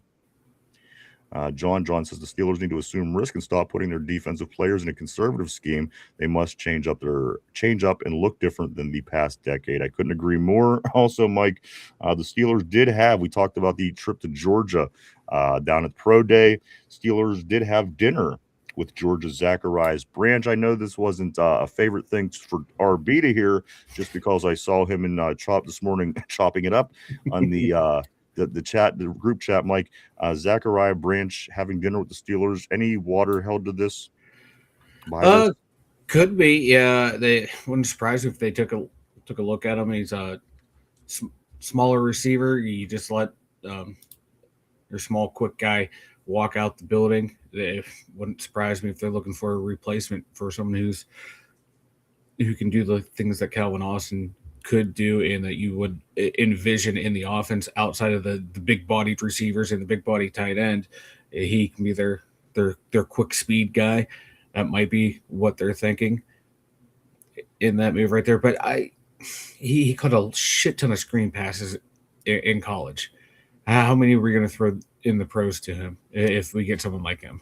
Or, I mean, for one, George Pickens, pain in the ass out of Georgia. Broderick Jones out of Georgia. Why don't we stay away from these Georgia guys for a while, Mike? It hasn't been anything good for us. I mean, they won, all these championships in a row. You think plucking guys off of this roster would be a good thing. However, again, George Pickens just after, so long already gone. And we're still on basically day one with Broderick Jones. So again, I don't know. Just maybe keep clear of those Bulldogs for a while. I don't know. It isn't working so far. Nah, you can't let past failures from a college. Yes, you can. No, absolutely. Because what if you miss? Why don't you want Carson Beck? I mean, the guy got him all those championships. Just because I don't think he has NFL talent. Well, you know what? He's going to be in the NFL, and he's been a national champion, so he's going to prove you wrong on that. But I don't think he's going to be he's not an NFL starter. Oh, you don't think that Will Howard is either? And we drafted him, didn't we? So there you go. Exactly. I think he can be a bottom starter, like a top 25. As a starter in the NFL, that makes you one of the top best 16. But is that number 25 starter going to get you anywhere? Guess what? 31 quarterbacks don't win Super Bowls every year, so it doesn't matter how good you are.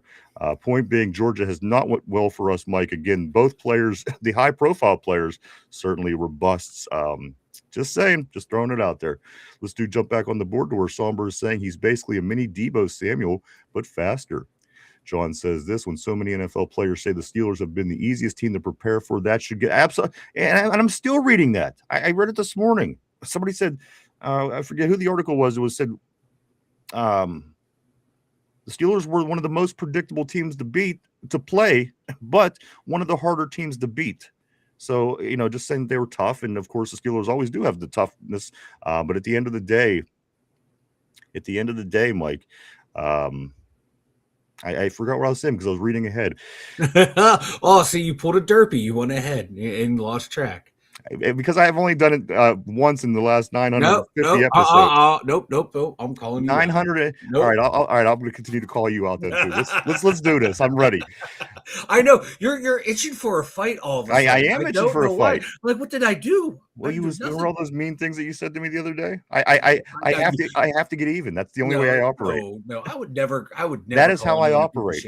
That would never call anyone. I have to be even. If I'm not, no, that's fair. Oh, trust me, dude. I'm the same way. All right. Just as long as you know. Let's go to M Towns. M Towns, welcome to the show. Welcome to the board. Washington is a Bulldog. Let's go to Steeler Freak. Been the easiest. Yeah, that's what it was. The schedule. And that's what the guy was saying. They're so predictable. And how many times have you heard somebody say that about the Steelers? They're just so predictable. So hopefully that changes as well too, because you change up that's a whole nother aspect of the game. Now I just don't have to try to figure out how to tackle you and beat you. I have to figure out what you're doing, which in my opinion it's a big part of the game. Very, very, very predictable, the Steelers. I've heard as many times over the past few years. John says, "Careful, Mike, careful." I didn't do a damn thing. Corey says every pass is a no-look pass for Beck. Top tier. That's what I'm saying. The guy could throw a ball backwards and hit a guy. I don't know what's wrong with you. I don't know what's wrong with you. QB1 right there, boys. There he is. There's QB1. your quarterback. Chip off the old block. That's my quarterback.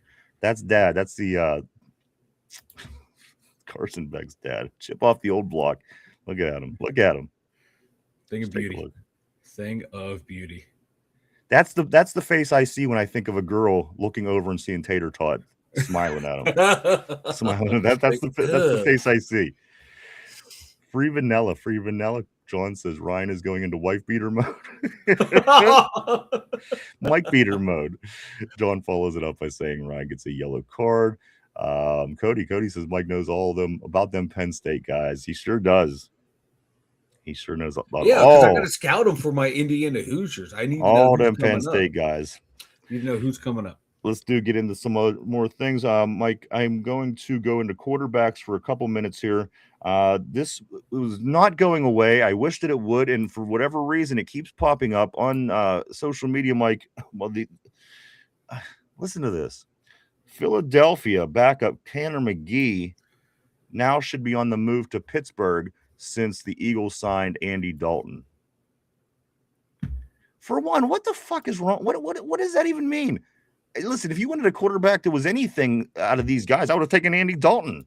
For what's a Tanner McGee? And who cares about a backup quarterback, Mike? We're looking for a starting quarterback. Why does this continue to keep coming up with this Tanner McGee, this backup from Philly? Let's get we didn't want Kenny Pickett. Why would we want Tanner McGee? Yeah, let's get another 6th-round quarterback to groom to be a starting quarterback. I don't want Tanner McGee. He's a backup quarterback. That's fine. He's a backup quarterback that intrigues people. He's not the answer at starting quarterback. I'm sorry. Like, if it's going to be Aaron Rodgers, Will Howard, or Mason Rudolph, one of those three will be the starting quarterback of the Steelers. A Tanner fucking McGee.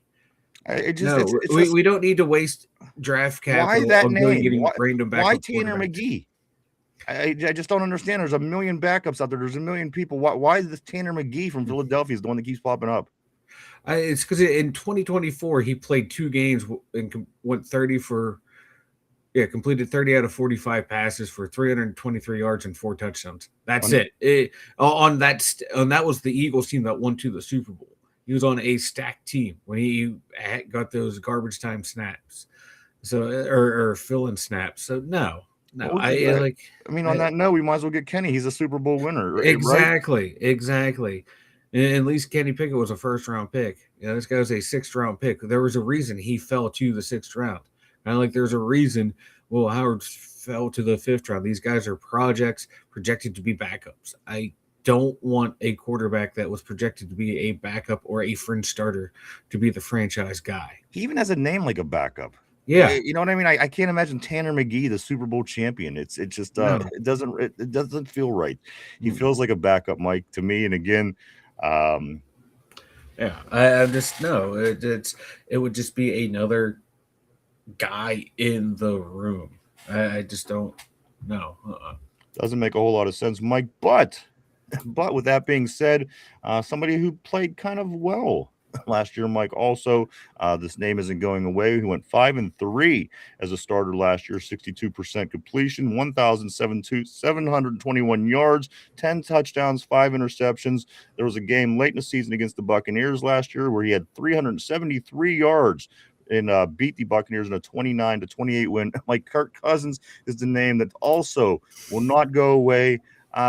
Realistically, he's not out of the loop yet, Mike. I agree with what you said. I think it's either going to be Aaron. I think it's either going to be Mason or it's going to be Will Howard. But at the end of the day, if there's an outside name to me, I think that Kirk Cousins is that guy.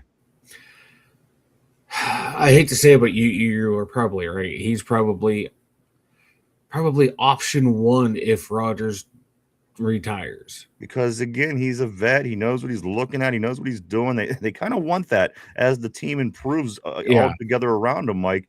And as Tortilla and Yuck, I agree. We don't want him. And he'd work on the cheap too, because the Falcons are paying a shit ton of his salary. So There's like 15 teams paying him right now. He's insane. He's insanely smart. The guy has he's making like $1 billion. Every contract he's ever had has been guaranteed. The dude's I want him to negotiate any contract I have going forward in the future, but I just I don't want him anywhere near the quarterback room. Yeah, Atlanta's paying him $22.5 million, so we'll get him cheap. And then also saying Towns, Towns on the board. Mike saying, could Cousins be our Brad Johnson? Could Cousins be our Brad? Here's where I think that the disconnect is. We're saying, if Aaron's here, we're gonna hope things go well, and if we can maybe win a playoff game. But when we're talking about Kirk Cousins, people start going, well, we're not going to win a championship with him. Well, we're obviously not going to win a championship with Aaron Rodgers, according to your argument, but we're totally fine with him. Mike, what do we not like about Kirk? Again, I know all the arguments. I know what we've been saying over the years.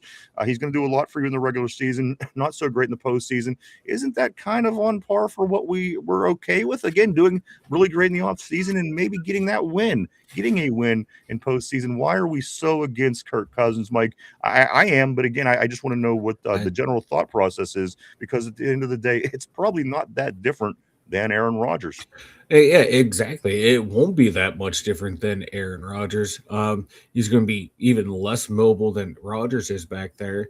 If you have questions about the left side of your line, I don't want Kirk Cousins back there, because he's not going to be able to extend the play the way Rodgers was, a handful of times last year. It felt like.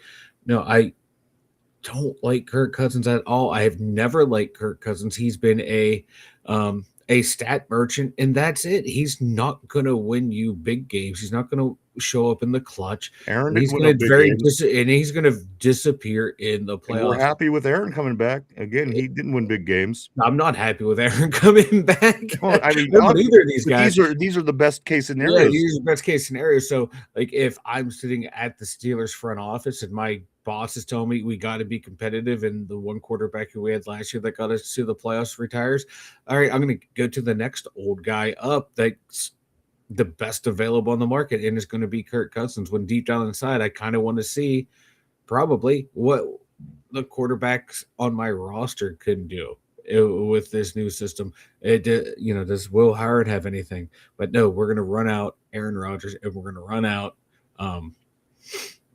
Kirk Cousins, just because we want to remain Rooney competitive and not risk a year to find out, like, does this cat that we have anything, so we know what to do going forward. Couple things. Let me get back on the board. I see some interesting takes here. Let me go back to right here where our BRB says Debo is 167 pounds. Cody says Tanner McGee going to Arizona to start. LOL. Mini Debo, Somber is saying. Corey says he wouldn't even make the team here, talking about Tanner McGee. Of course, McGee.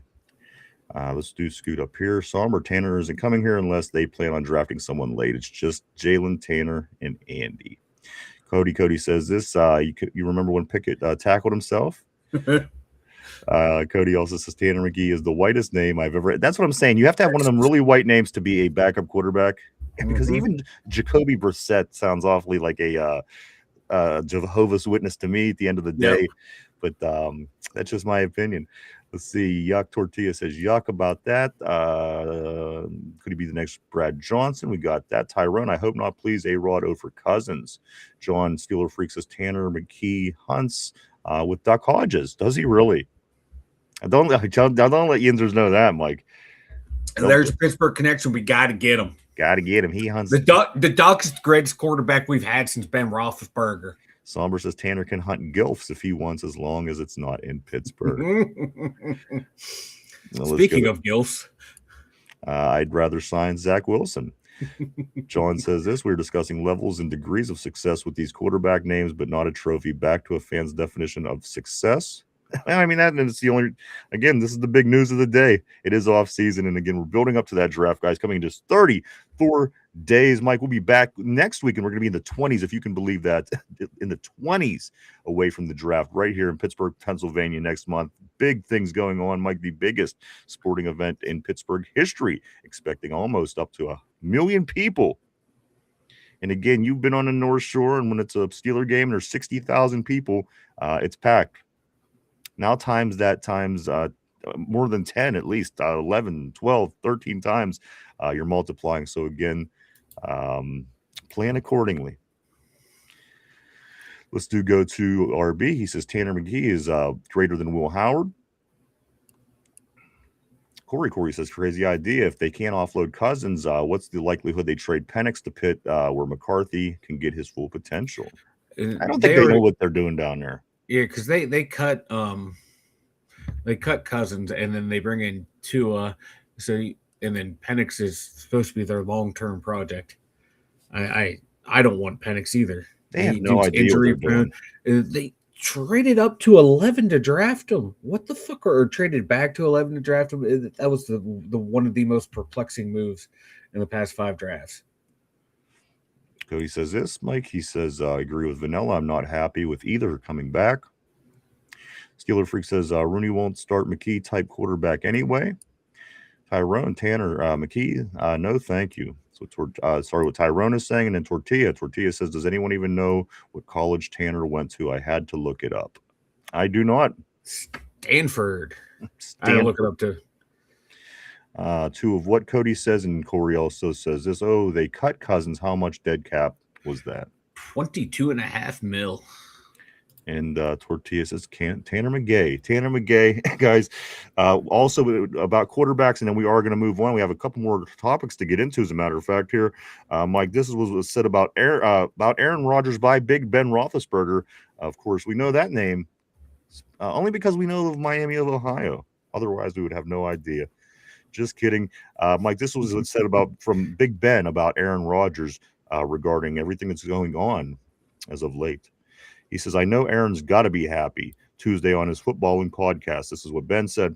He says, how's Aaron not coming back when you have those kind of weapons? Like, what are you doing? There's no way he's not coming back. No way. I don't see how he doesn't come back, end quote. Mike, is Ben right, ultimately? I believe so. I think so, too. Yeah, because you're getting in head coach in an offensive system you're intimately familiar with. And that's a big part of it as well, Mike. It's the familiarity. If you go the comfort and familiarity. If you go get Cousins, you're starting over. Yes, you have a different coaching staff, which is a start over situation. But then if you go out and get a different I mean, Aaron knows everybody. He knows you know what I mean? It's almost going to be like starting over again. Yeah. If you bring in Kirk Cousins, and again, it's not going to be a long-term thing with him. It's just going to be so. If you could go with one of the two, I think just the less of the two evils for everything would be Aaron Rodgers, just because again he's familiar, he's been here. Again, Mike, I don't love Kirk Cousins. I think it's a possibility. I think it's an outside possibility, but I certainly would lean toward Aaron if I have to go with one of them two, just for that reason, maybe alone. Again, he's familiar with guys. Yeah.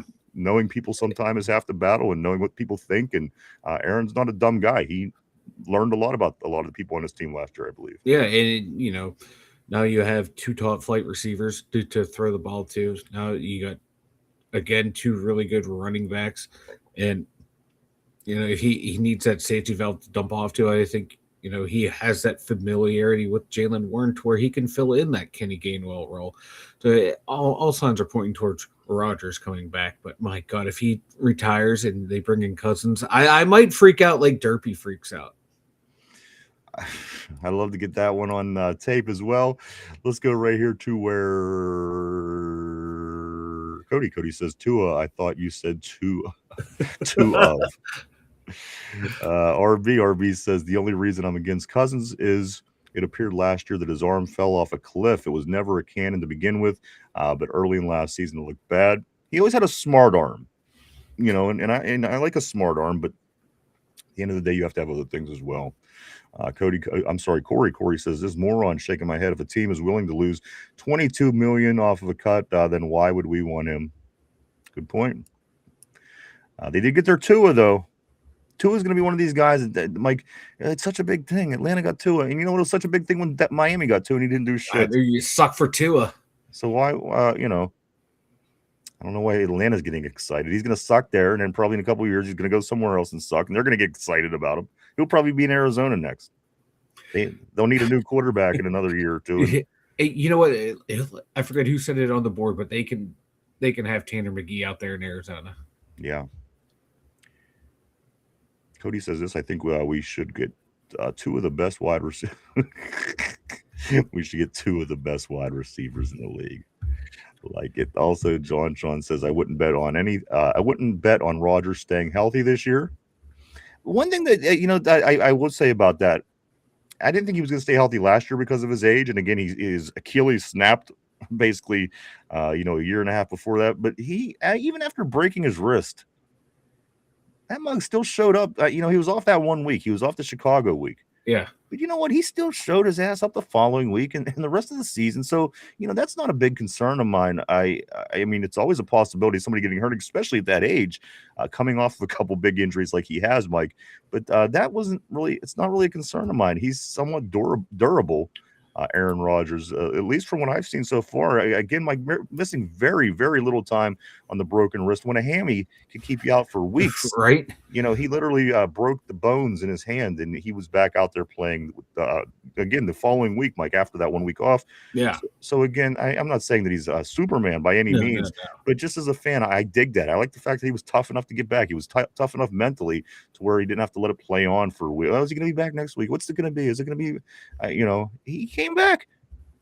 Yeah, and from what I remember from out his career, he's never really missed a whole lot of time with injury up until the Achilles blew up on him. So he's been a durable quarterback, but he is getting up there in age. Did you say he's an adorable quarterback? He's a adorable quarterback. He's kind of adorable back there. You love the way that his eyes bulge out. They flutter. Let's go when the perks hit, and you can tell when the perks hit when he doesn't want to be there, and they're going to have a bad time, like before the Seattle game. He had that look in his eye. You're going to win or lose just by the look in his eye. Cody says this. I need to get to a work. Cody is on a roll. You guys Somber says Hawk Tua. I miss her. Where has she been? I like the Hawk Tua girl. Let's go to. I heard the wings in Atlanta are better when you have CTE. Everything's better with CTE. Steeler Freak says Tua B or not Tua B a quarterback. Tua dumb yinzers. I like it. Look the endless possibilities, Mike. If Tua would have just came here in our name. I know, right? Somber says the guy sacked himself. He's clearly fragile physically. We'll see how long the mental can override the physical. And that's why I'm saying, I mean, he's got little life left in him. And I could see him squeezing another year out. And again, at the end of the day, that seems to be the best case scenario, which is insane. Cody says, I got my fantasy team name for next year. John says, Derpy is a Tua boat captain. What the fuck is going on? Don't drink that. Cody says, or Corey says, Beck has puppy dog eyes if he were a pug. Or let's get into some new things, Mike, some different things before we do. We still got some time. Let's get into some stuff here. This one here caught my eye this morning, Mike. Caught my attention. It did. And you're going to see why in just a second. Chase Claypool put out a short compilation video on Instagram that featured some of his highlights in a Steeler uniform with a song sang by Rihanna, Where Have You Been? Anticipated return to the NFL, or the Steelers could be in the cards, Mike, for Chase Claypool, who tore his tendon and his ligament in his toe, has been out after a subpar performance, obviously, to start his career. Mike, Chase Claypool, Steeler highlights, where have you been? Instagram. I mean, it's like decoding the Bible with these people nowadays with their social media. What is this saying, Mike? Is this an indicator of anything, or is this Chase Claypool just posting stuff? This is an indication of Chase Claypool has realized finally that he threw his entire NFL career away and is now trying to get back into the good graces of someone. I don't know why. I don't know who. And if he thinks he's going to come back and play for the Steelers, like, dude, you haven't done anything in the NFL since your first 7 games your rookie year. Yeah, your career's over and it's done, and you have no one to blame but yourself. You go to Miami loaded with weapons, and you can't make it onto the field when they were just throwing the ball all over the place. Your career's over and done with. You know, in his defense, Mike, his only success did come with the Steelers in those first 7 games, as you mentioned. As a matter of fact, he looked fantastic. I thought this was going to be he was going to be a monster. He had 6 touchdowns in his first 7 games. He was catching passes, he was catching touchdowns, he was doing jet sweeps that were successful, Mike. And then, like a lot of things did with the Steelers at that time, it kind of hit a brick wall. But at the end of the day, Chase Claypool, again, putting up these cryptic messages. This one was on Instagram. One more time, Chase Claypool put up a short compilation video on Instagram that featured some of his highlights in a Steeler uniform, while the song by Rihanna, "Where Have You Been," played, Mike, as there is some anticipation, I guess, by some people for Chase making his return again after the tendon tear and ligament tear in his toe. Yeah, you're the Steelers are not signing you back. Do we have a UFL team or UCFL or XFL team? We did, but yeah, that'd be the only way he would come back. Let's go right here where Sommer says Cody started it. LOL. Cody always starts it. Sommer says, "Oh God, I saw that." LOL. Claypool. Tyrone says, "No, please.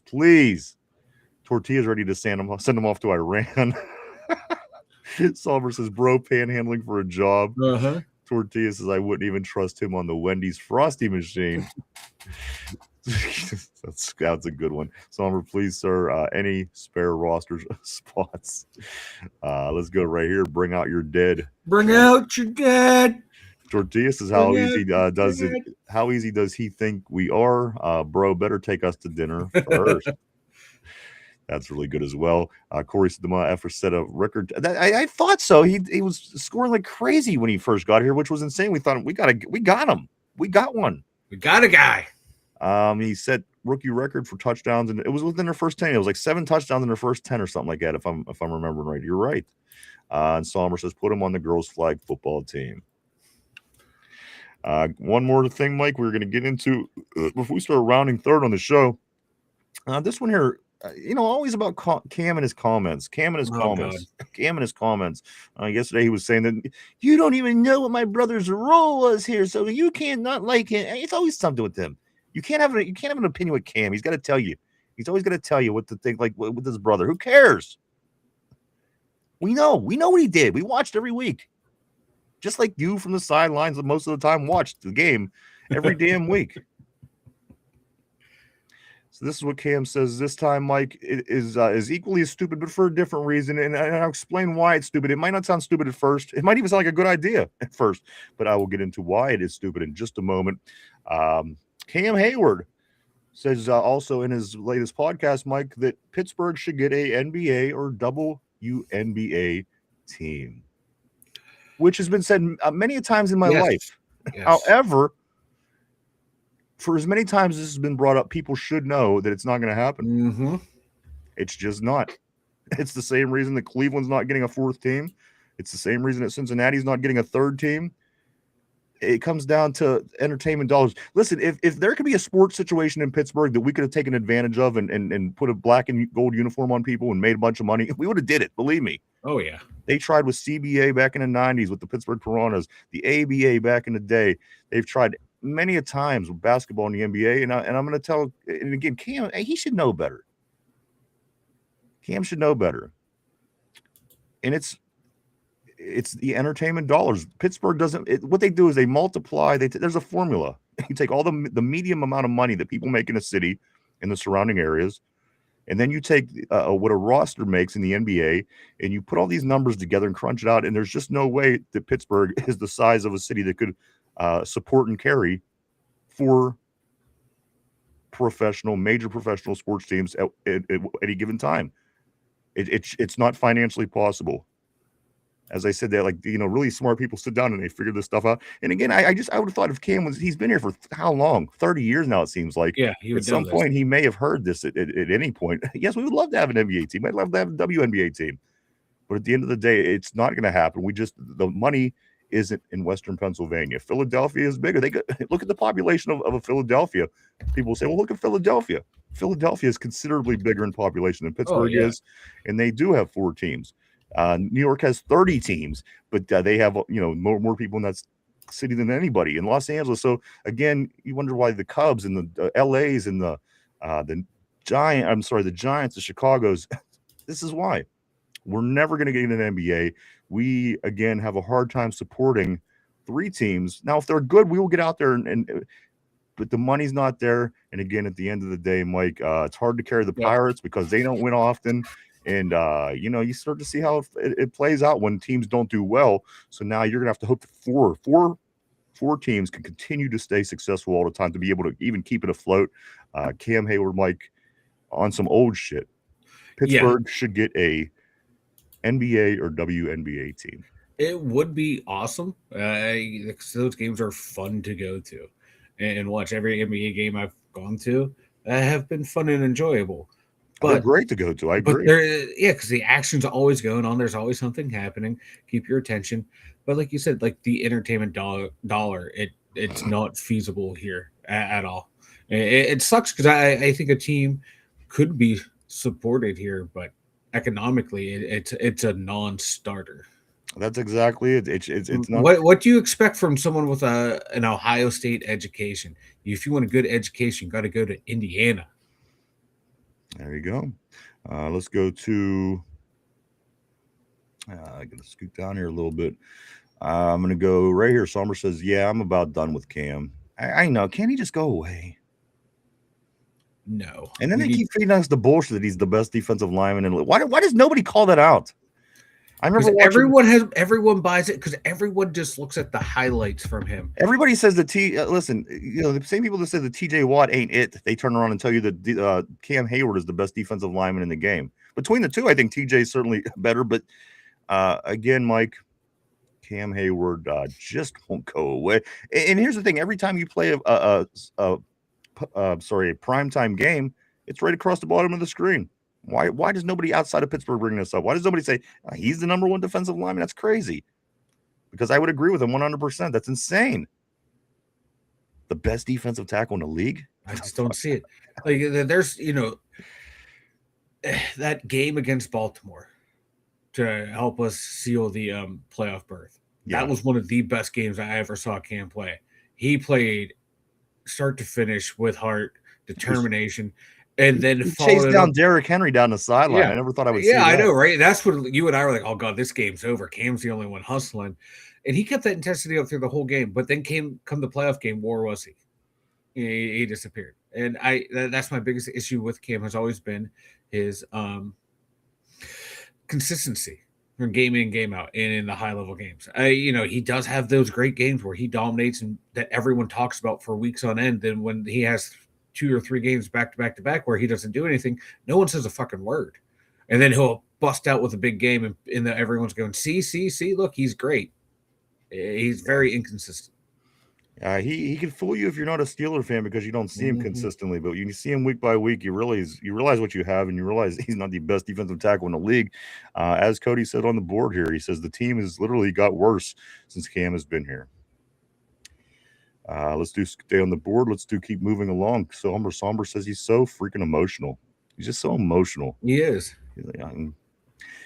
Corey says he's the reason why we used to use the jet sweep so much because we got 1 touchdown off the jet sweep against the Eagles and never looked back.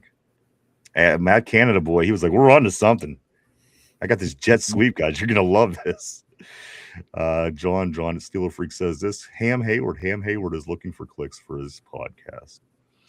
There's Tater Tart on the board. Hope you're ready for the weekend, Tart. He's, of course, from Northern Ireland, the resident Browns fan. Tater Tart on the board. Cody says it's like my old general told me back in Nam, man. 100 of you are going in, 99 of you ain't making it back. Tortilla, Cam can't count past 4. I'm not surprised. Cody says Chase Claypool put out his Uncle Rico tape.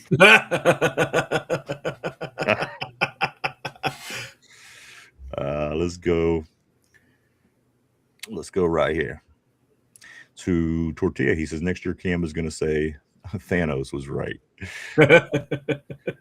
Tater says Con finalizing the deal for Brady Cook. Jesus, Tater. Troll. Cody says the team has got worse since Cam got here. Tortilla, Browns finalized a deal with North Korea. Mark Malone. Hey, what's up, dude? Always great seeing Mark Malone. How you doing, brother? He says this, the guy played more snaps than any other defensive tackle in the NFL last year. That's crazy because he always seems to be on the sideline when I see him. We're getting blocked 30 yards downfield by a guard. Well, that night, and I guess if you missed work all week, you don't have to practice all week. You got all kind of energy on Sunday. Let's go right here to RB. He says the NBA could be the Pittsburgh Poonhounds. The Poonhounds. Let's go to Jen. Jen says, I'm here. What's up, Jen? Always great seeing Jen. Welcome back. Jen. Jen says, I can handle myself. Bring it on. I can handle myself. Bring it on, Jen says. Also, let's go right here. Tater says, no women here. Yeah, I got a bone to pick with Tater Tard. Mm-hmm. And you know what? I was going to skim right over it, but Cody kind of brought it back up. Cody says earlier, he goes, Tater's here. All the women left. Now I got to tell you what Cody said in response. Tater said this. He goes, no women in here, Cody. This channel is a big shit fest. See, now that's the problem. This is where the problem is. Tater Tard. Every time a woman comes in here, you get all weird. And you start like smiling at them all weird and being all weird. I don't know, like yesterday, there was a new lady here, and Tater Tart had to be the first one, and he had like all these creepy hearts and everything else. He's like, welcome. Just that weird, I don't know. And he did it to Lindsay too. Every time there's a woman here, he chases them away. It's not a sausage fest. It's not a gay fest. It is a North Ireland Yep. sausage fest. It's because of Tater Tard. Yeah. He's scaring all the chicks away. So Tater Tard, I'm gonna have to. I don't want to do this, but I have to put you in timeout when there's women in here. I just do. You're repellent. They see you in the corner. They run out of here. I mean, it wasn't as soon as he wrote a message to her yesterday, Mike. She was gone. Yeah. So I got to make some changes. He's trying to make it a sausage fest, I think. I think he is too. He's a hater. Or he's really gay. And he just wants He wants to be around guys all the time. Squeege says this. What's up, fellas? Guys, last night I looked into the 1940-41 Steelers season. Would be great discussion. It's absolutely unheard of what happened that year. What was that, the Steagles? I think so. I think that was the year of the Steagles. The Steagles. Oh, yeah, that's really interesting for sure. Mark Malone, he gets wore out from never leaving the field. LOL. And again, when you don't practice all week, you better have energy on Sunday because the guy has all week off on. No wonder he keeps playing. If you get to only play in the games and don't have to practice, I'd keep playing too. I would have continued playing football if I didn't have to practice. They would have just said, "Hey, you can play in the games on Sunday." He should be full of energy. He should be out there outrunning everybody. John says the past decade of bad draft picks didn't help Hayward or TJ. That is the true root of the Steelers' current and past problems. Somber says Browns just finalized a deal with Derek Watt at quarterback. Tortilla, damn, we should have thought of that. Also, Tortilla says Tater got that. He does. He has that Carson Beck riz. That same look that Carson Beck gives. Mike, show that look that Carson Beck gives when he sees a lady that he likes. This is what Tater Tart. Now go to the other one. Oh yeah. This is Tater. This is you when you try to be sweet with a girl. This is why they run. Let's go to Tater. Reminds me of the guy on Ted that tries to kidnap him. Ted is great. Love that show. Don't drink that Corey says this. He says, "Hey, I'm Tater. Want to see the helicopter?" That's basically what it comes down to, guys. They run. They run out of here when they see him. They come in there having a good time. They're laughing, talking. He's like, "Oh, hi." You could feel it. I could feel the vibe. Yeah. Tater's that guy. Like if you had like a girlfriend or like even just like a female friend, like you cannot bring them around him. And he just and always going to just try and like stare at them, hit on them, make them feel uncomfortable, think they're being charming and funny and flirty when they're just being very creepy and rapey vibey. That's what I'm getting to. So that's the way that's going to play out moving forward. Because again, he scares every girl out. So we have to do something. Jen's going to handle him here in a minute. She's going to put him in his place. Jen says, "Hang out with the Browns. Hang out in the Browns chat and hit on your own shit face." Somber says, "Tater's the guy from Superbad who hit Seth with his car." So you guys on MySpace? Jennifer's feisty. I like that, is what Tater says. Also, Tortilla, every girl Browns fan has to serve in the military for 5 years. Somber says, "Oh, Lord." Also, Somber says, "Have you seen my baseball?" Tater, you see my baseball? Steeler Freak says, "Urban Dictionary to Tater, when a creepy guy from Ireland uses his ma's phone on a podcast to passively hit up on chicks looking for attention." And Corey says, "From the dog pound to the doghouse, you filthy pervert." Tater, that is you. Tater says this, "Jennifer, how can we be lovers if we can't be friends?" See, this is what because Jen's fun and she could take it and she could fight and she could give it back. But what about like the new people? Like the other day with that female, he gets really creepy really fast. And I think that's what really weirds people out. Solid Tater roast session, level 1 complete. Where are we at? What day is this? What planet are we on? I have no idea. Tortilla Tater probably finds a lot of dead birds in the alley.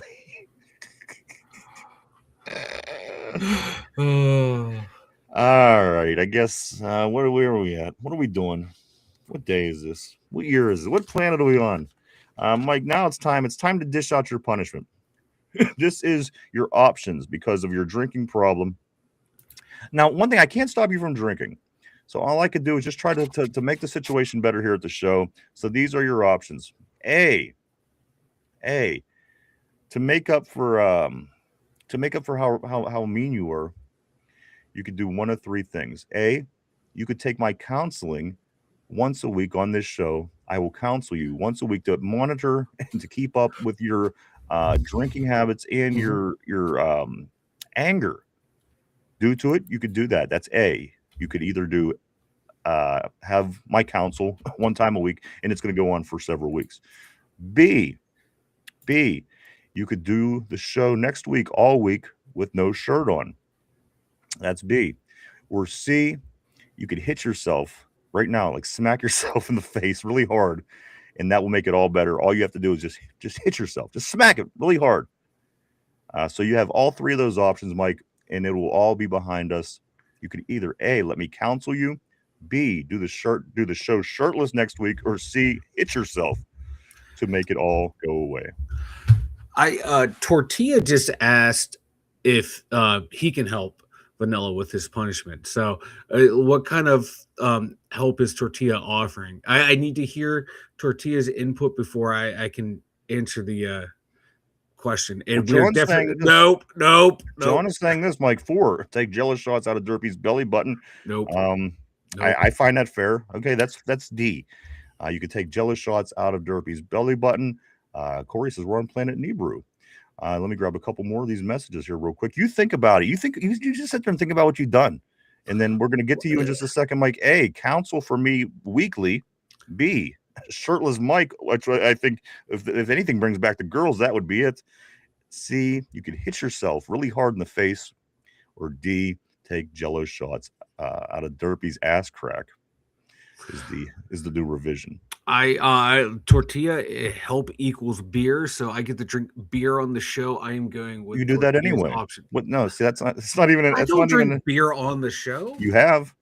So that is Tater says, I love you guys. We love you too, Tater. So as Mike contemplates what's going to go down, again, very reasonable options, I would have to say. He'll think on that. Let me grab one right here. I did see another message come through. Ronald, I want to say what's up to Ronald Albright. Always great seeing you on the terrible board. Why do you think no team has signed Dwan Jennings? I would have thought New England would have by now. Jennings must be really asking for too much money. He popped up about a week and a half ago, Mike, his name. Haven't heard much about it ever since. Dwan Jennings, what's his deal? I don't know. He might be asking for too much money.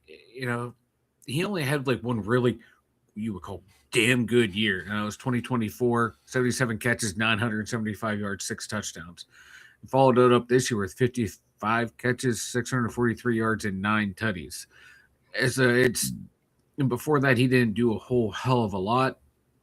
I think he's probably wanting more money than teams are willing to pay for him. There's got to be. Is he? He's 27, I think. 28, yeah. So I don't know why no one's really signing him. It's got to be the money because he's a productive pro. He really is coming on the last 2 years in San Francisco. It works well in that system, but got to be wanting more money. Everybody from that team seems to work well in that system, don't they? Why does anybody else that goes anywhere just you know? I mean, you wouldn't suspect Brock Purdy would do great in a team with a different system. Yeah. And, people weren't jumping out the windows to grab Debo and again Brandon Ayuk with that whole thing, and now Jennings. Very interesting. With that group of guys. Cody says this, or make you worse. It's a 50-50 shot. Cody says he's vanilla. I'm a psychiatrist. I can help. Listen, you think you can help or make me worse? You know what? Like Cody. So Cody and Tortilla have been a better help than you have with these punishments or solutions. No, see, they're not because they're not helping you. Hey, they're very much helping me. I'm the only one. They're helping me move to stay. I'm the only person that's willing to help you. They're trying to hurt you. They're trying to put you in positions where you drink more and you'll be even meaner. And you'll see what I'm saying. I am the only one that's trying to help you. And you're just looking at it ass backwards. No. I think you're the one. You see, you're the crazy person. I'm the sane one. They're the sane ones. Well, listen, I'm not going to deny that I am. I'm just going to say that you sure as shit are too. Well, yeah, I'm not arguing that, but I think like the most sane people the two most sane people I know are Tortilla and Cody. They have never steered me wrong in life. Tortilla says I support Tortilla. Jen sends that Cody. Didn't you fail your safety test? How can you keep that's what I'm saying. Come on. He didn't say he was going to keep me safe. He said he's going to make me better or I would get worse. Nothing about me getting hurt. He literally just said, Mike, I am a psychologist. I can help you. Yeah, but nothing about keeping me safe. We're not. Nobody wants to keep you safe. I don't even keep you safe. I'm just trying I don't even want to keep myself safe. I'm just trying to figure out a way to punish you on the air and make it humiliating. And you know what? Let's do one thing. Is it really humiliating if you really don't care what anyone thinks? I don't think you're what I do to myself. If it comes down to one of those things humiliating, I don't think you'll do it. You won't take your shirt off. You won't hit yourself in the face hard.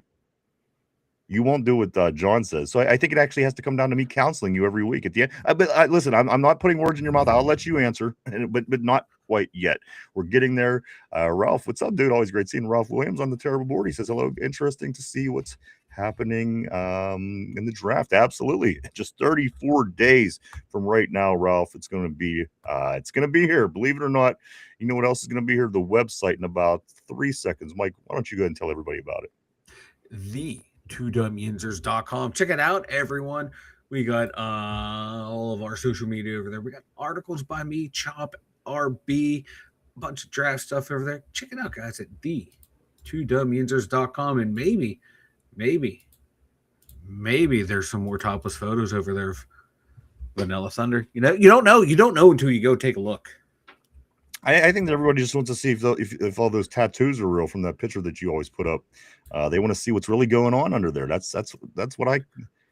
Yeah. See, It's true. It's damn true. We need the real picture. I want a real picture. Let's. Derpy is my safe word out here in Vegas. That's what Sean said. Derpy is his safe word. So we got a little something for that. Derpy. Mike, let's do go check out the website, everybody. www.d2dumyusers.com. That's www.d2dumyusers.com. Lots of cool things over there. As Mike was saying, he's been doing a lot of work. Check out his mock drafts on Monday. Also, check out articles from Chop and RB guys. Got all kind of good stuff over on the website. Go check it out. www.d2dumyusers.com. Check it out. Cody says this. He says, "Hey, I passed the second time." He says, "Who was the 5th president of the United States?" Herbie Hancock. Herbie Hancock. Guys, I mentioned it earlier. It's going to continue to be a 69 themed week, Mike, as it's been all week so far. Of course, Sebastian Joseph Day comes here, takes 69, and every day, Mike, the number has not left us. So today is not going to be any different.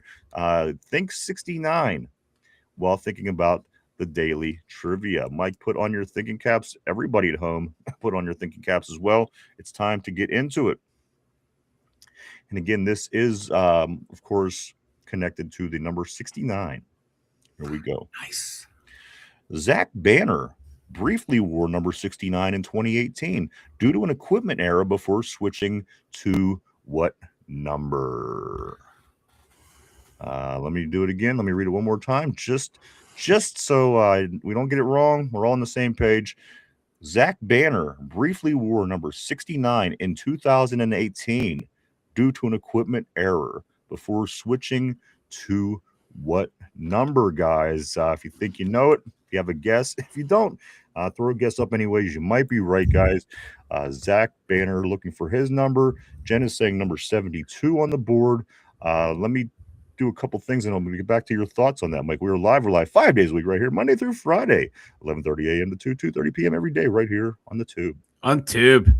I'm seeing Tortilla has 72 up as well, Mike. This that might be a lead. Let me grab a couple comments here as we get ready to see what Mike has going through his head regarding this trivia question. Derpy is John's safe word out in Vegas. Somber says free vanilla titties. Ronald Albright. Ronald, what's up, man? Of course, I just had one from him as well. He says, so guys, since most of the people who attend the draft will be Steeler fans, what phrases do you think they will tell the Ravens are announcing their pick? You know what? After that could be. I just think that there's going to be so many people. I don't know, because at the end of the day, think about it. If we put 60,000 asses in a Steeler game, and there's going to be 800,000 people. I mean, there's going to be people from like everywhere, every city, you've seen drafts. So it's going to be nuts. It is going to be nuts. It's going to be a madhouse down there. I think some people were coming to town and expected to be a huge Pittsburgh experience. But at the end of the day, it's going to be a lot of people, and there's going to be people from everywhere. So at the end of the day, who knows? That's a good question, Ronald. Jen says 72. Tortilla says 72. Cody says a lot of people spend 8 years in college, yet they're called doctors. Did I hear a 9 in there? No, dummy. Going from a walkie-talkie. Bill Cosby, of course, is Cody's answer, as always. Dude, what's up? Afternoon. Always great seeing Dude on the terrible board. Nobody wants to know what's going through Mike's head. Mike, everybody does not. So mean to me, Jen. So mean. Nobody knows, Mike, but I want to know, what is your thought process as we look at this question of the day? Let me read it one more time. Zach Banner briefly wore number 69 in 2018 due to an equipment error. Before switching to what number? So the number he ended out getting to, Mike, again, Tortilla, different guesses here. Jen, everybody's saying 72, a couple 72s. Mike, what's your thought process? Yeah, I'm going with 72 as well. That's the only number popping into my head. I think that's what that overrated extra offensive lineman that everyone loved, tackle eligible loved, wore. So yeah, I'm going to go with 72. I love Guy Wimper. I just love the name. Guy Wimper, he should have gone by Guy Wimper and played wing for the Penguins. D Wimp. John says Security better be tight, dude. It's going to be, but you're right with everything going on in the world right now, man. Crazy timing on everything. Mike, so you're going to stick with 72. That's your final answer. Final answer. All right, 72. Lock Mike in. You were locked in. Question of the day. We'll give it another second or so in case anybody else wants to throw any guesses up there. If you know it, throw it up. Again, the question of the day. One more time. Zach Banner briefly wore the number 69 in 2018 due to an equipment error before switching to this number, guys. I'm looking for the number that Zach Banner switched to that particular season. Of course, 69 being the theme this week is what the question roots from. Mike says 72. Tortilla says Rashard Mendoza. Let's go right here. Tortilla says 72. Jen says 72. Mike says 72. Dude says 68. So there you go. Some 72s, a 68. Mike, you went with 72. So let's see if you did get that right. Mike, the question is, Zach Banner briefly wore number 69 in 2018 due to an equipment error before switching to what number? Mike says 72, and that is his final answer. Mike, the answer to the question is, of course, 72. 72 is correct. Well done, Tortilla. Well done, Jen. Let's see. So there you go. 00. The question was, Zach Banner, what number did he switch to the year that he briefly had to use number 69, Corey? And the answer was 72. 72 on that. Great job, guys. Mike, so now it comes to the time. Are we going to see shirtless Mike all next week? Is Mike going to putt? Is he going to hit himself, which I think would be the best case, the funniest thing? Will Mike take shots out of Derpy's upper ass crack? No, it was belly button. Okay. You want it, you got it. Or D, you could be counseled by me weekly here on the show, and I'm going to monitor your anger and get you back to the days before you were angry because you drank so much. Mike, what is it going to be? I think I'm going to accept your gracious offer of counseling me. I can't wait to see how this goes. All right. It is free. There's no copay or anything. I was really hoping that you was going to hit yourself, but because I don't have a plan beyond that. I thought it was quick. It's easy. He could do it. It'd be a nice laugh for the show. But I guess I could counsel I was thinking the counseling thing would be a great bit for the show. So we were both thinking. Right. No, Jen. No, Jen. I think we can have a vote. Isn't it? No, this is not a democracy. It is a democracy. Now it's a democracy. As of right now, I'm making a declaration. So you're going to stick with the weekly counseling, is what you're saying. Yeah, because I want to see how this goes. All right. I'll put it together this weekend, guys. I don't think you'll be disappointed. We're going to counsel Mike weekly until I feel that he's all better. Let's get back on the board, Mike. Some more messages popped up. I don't want to miss anybody again on this Friday. Jen says D, all of the above. Dude says, what's your live schedule? We're Monday through Friday, dude. As of right now, it's usually listen. I'll explain it. It's an 11:30 start officially. However, in the off season, we do shrink it a little bit. So as of right now, we do start at 12, and it usually does go to roughly 2:30-ish, give or take. So those 2.5 hours from noon to 2:30, and then once football season and other big events start happening, camp, preseason, it will get back to 11:30 starts. But as of right now, it is 12 o'clock to 2:30, a little bit after sometimes. That is our daily live schedule, Monday through Friday, right here. D, all the above. I love this idea. Jen's always come up with great ideas, Mike. I don't know why. I don't know why you keep shutting her good ideas down. Don't get me wrong. I love Jen. Jen is great, but she's not an idea gal today. I Cody and Tortilla. They were idea guys. Like Jen had a bad idea. Like I love the idea. No, I love the participation, but some good ideas, Jen. Ronald says this. He says, let us all send our prayers out to Chuck Norris family. Absolutely. And as I said this morning, I seen it this morning. Matter of fact, Chop had it on the group chat. It says, because all the Chuck Norris jokes you hear over the years, the one that Chop had up, Mike, was Chuck Norris died 20 years ago, but death now just built up the courage to tell him. Chuck Norris, everybody, did pass away this morning at in his 80s. And another person, Mike, from our youth, gone. Fuck you, Chuck Norris. Well, that was really weird. No, it's a line from the movie. Oh, what movie? Dodgeball. Gotcha. Yeah. Cody says this. He said, I just know that you usually say untimely, weird things. So I didn't know if it was your drinking was acting up or the lack thereof. No, it was Okay. not. No. Okay, that's all right. All right. Let's go right here. It's raining outside, and you have to use electric tool. What should you do, Cody Silva? Hold on, it's moving on me here. I gotta see what's going on. Cody has a joke here, but it's involving his own name. He's talking in the second person. Let's see. If it's raining outside and you have to use an electric tool, what should you do? Cody Silva, put plug in and work till the job's done. Damn straight, like a real man. Corey, sorry. Yes, Corey says Chuck is only temporarily gone. He is currently fighting death in hand-to-hand combat battle for his return. Those are the memes that I'm used to reading. Also, John, no problem, brother. Thank you, as always. Free vanilla is what Tortilla is saying on the board. Hell yeah. Somber says, long, wonderful life. R.I.P. Mr. Norris, for sure. We're all going to miss him. Aussie this year. Also, Chuck Norris. Again, some big names from my childhood, at least. So, best wishes and prayers out to the family of Mr. Norris. Let me grab Jen here real quick. Cody's putting the plug where? You don't want to know where Cody's putting plugs.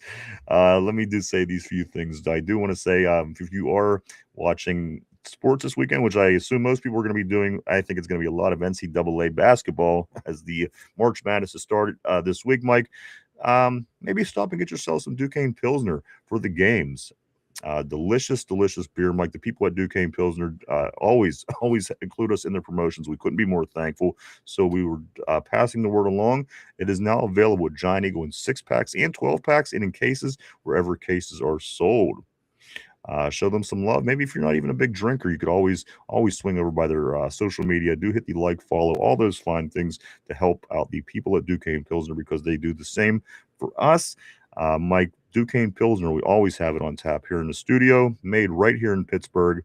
And it says on the can, grab a Duke. Grab a Duke. What else? Mike, what is your overall thoughts for the day? We don't need another project quarterback on the roster. Steelers are bringing in Cole Payton for the rest for a visit. Excuse me. I don't see why. He's not one of the quarterbacks I'd be looking at. To me, it makes no sense. I do like the linebacker Rodriguez from was it Texas A&M, I believe. Yeah, I really like that. I think he would be a good pickup. Might have to grab him in the second. Maybe hope he falls to the third. I've been seeing him mocked in different spots. I think he'd be a nice addition to the linebacker room. And yeah, I can't wait to start counseling with you. This is going to be fun.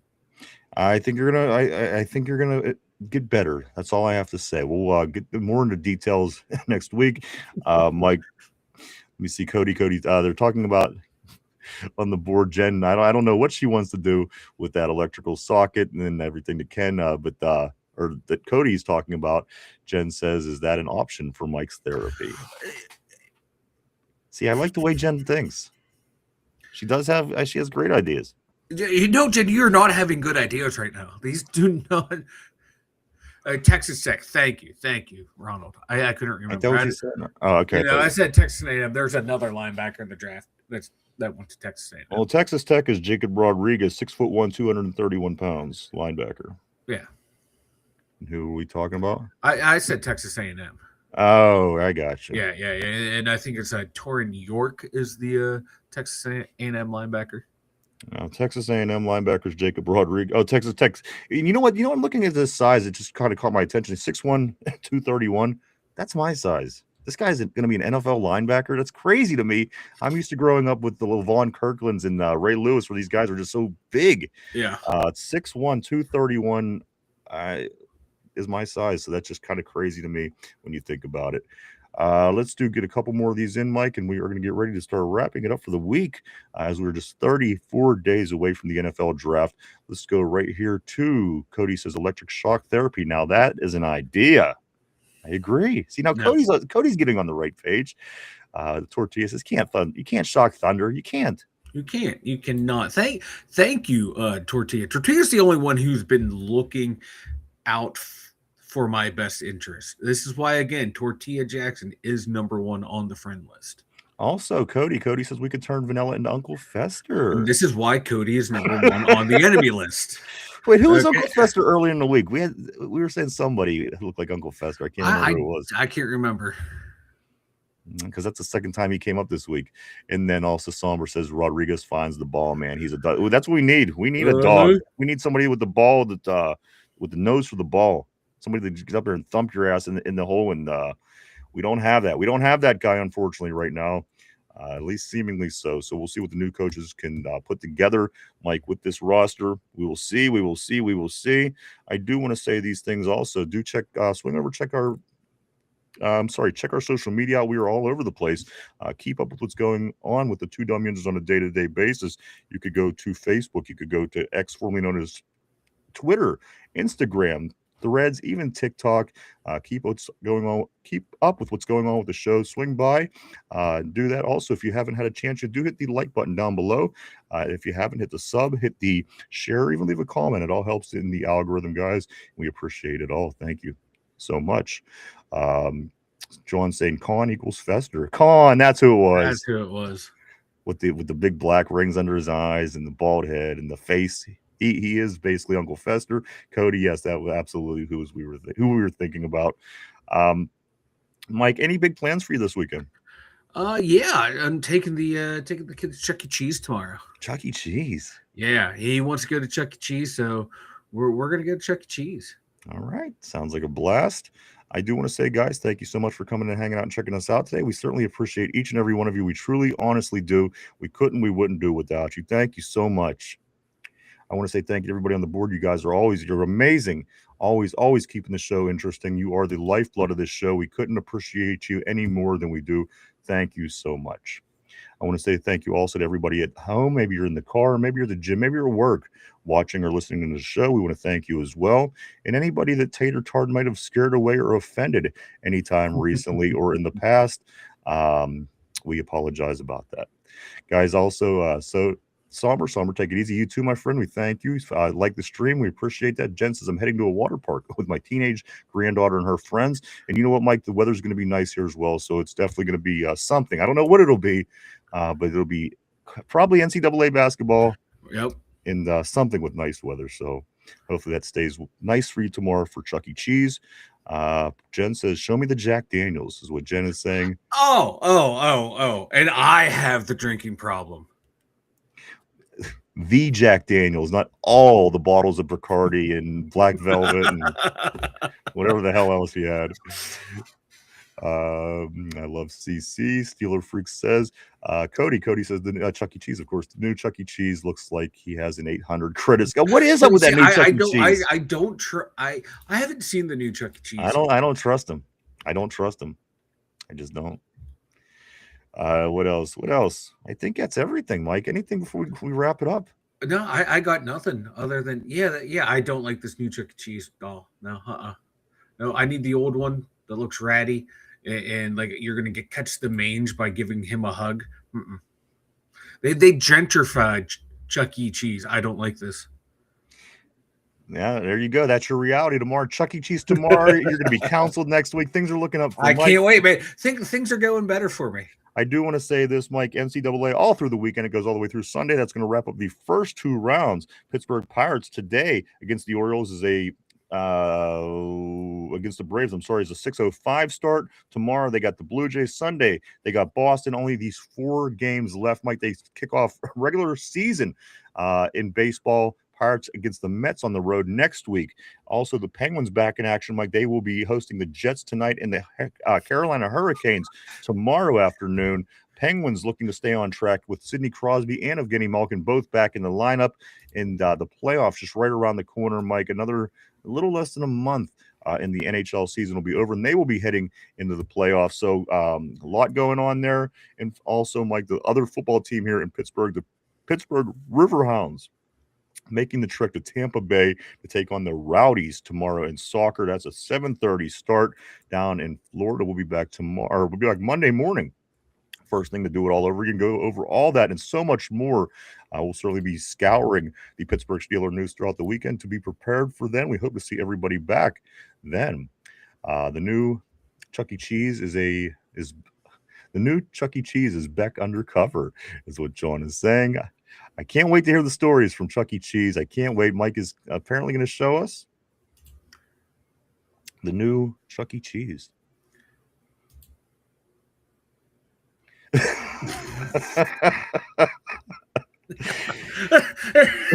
This never gets old. There it is. That's the new one.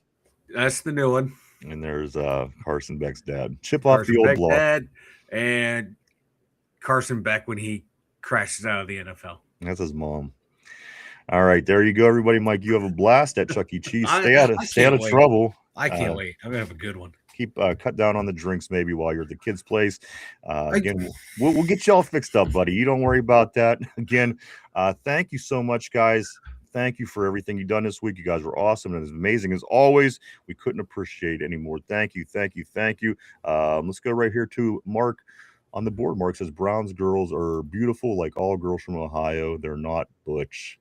There's a fortune cookie. Thank you for the comment, Mark. But again, I want to say thank you so much to everybody. We'll be back at our regular time Monday to get into all this stuff, so much more. Kick off the brand new week and Mike's counseling all coming next week. Lots of stuff coming. And again, Chopper also, Mike, is finally going to be out of his deathbed. Nice. So I can't wait to get the crew in full swing because the draft, again, 34 days away. So much still to come, guys. Such a big off season, and we're just into it, Mike. We still have so much more that's going to go down this off season. We'll be here for every step of the way, and I know you guys will be too. We can't wait to do it with you guys. Mike, one last time, speak now or forever hold your peace. Have a good weekend, everyone. All right, there you go, guys. Have a great weekend. For Derpy, for Finch, for Chop, for RB, Mike, myself, the two Dumb Yinzers. Have a great weekend. Stay safe, and we'll see you on Monday. Bye-bye.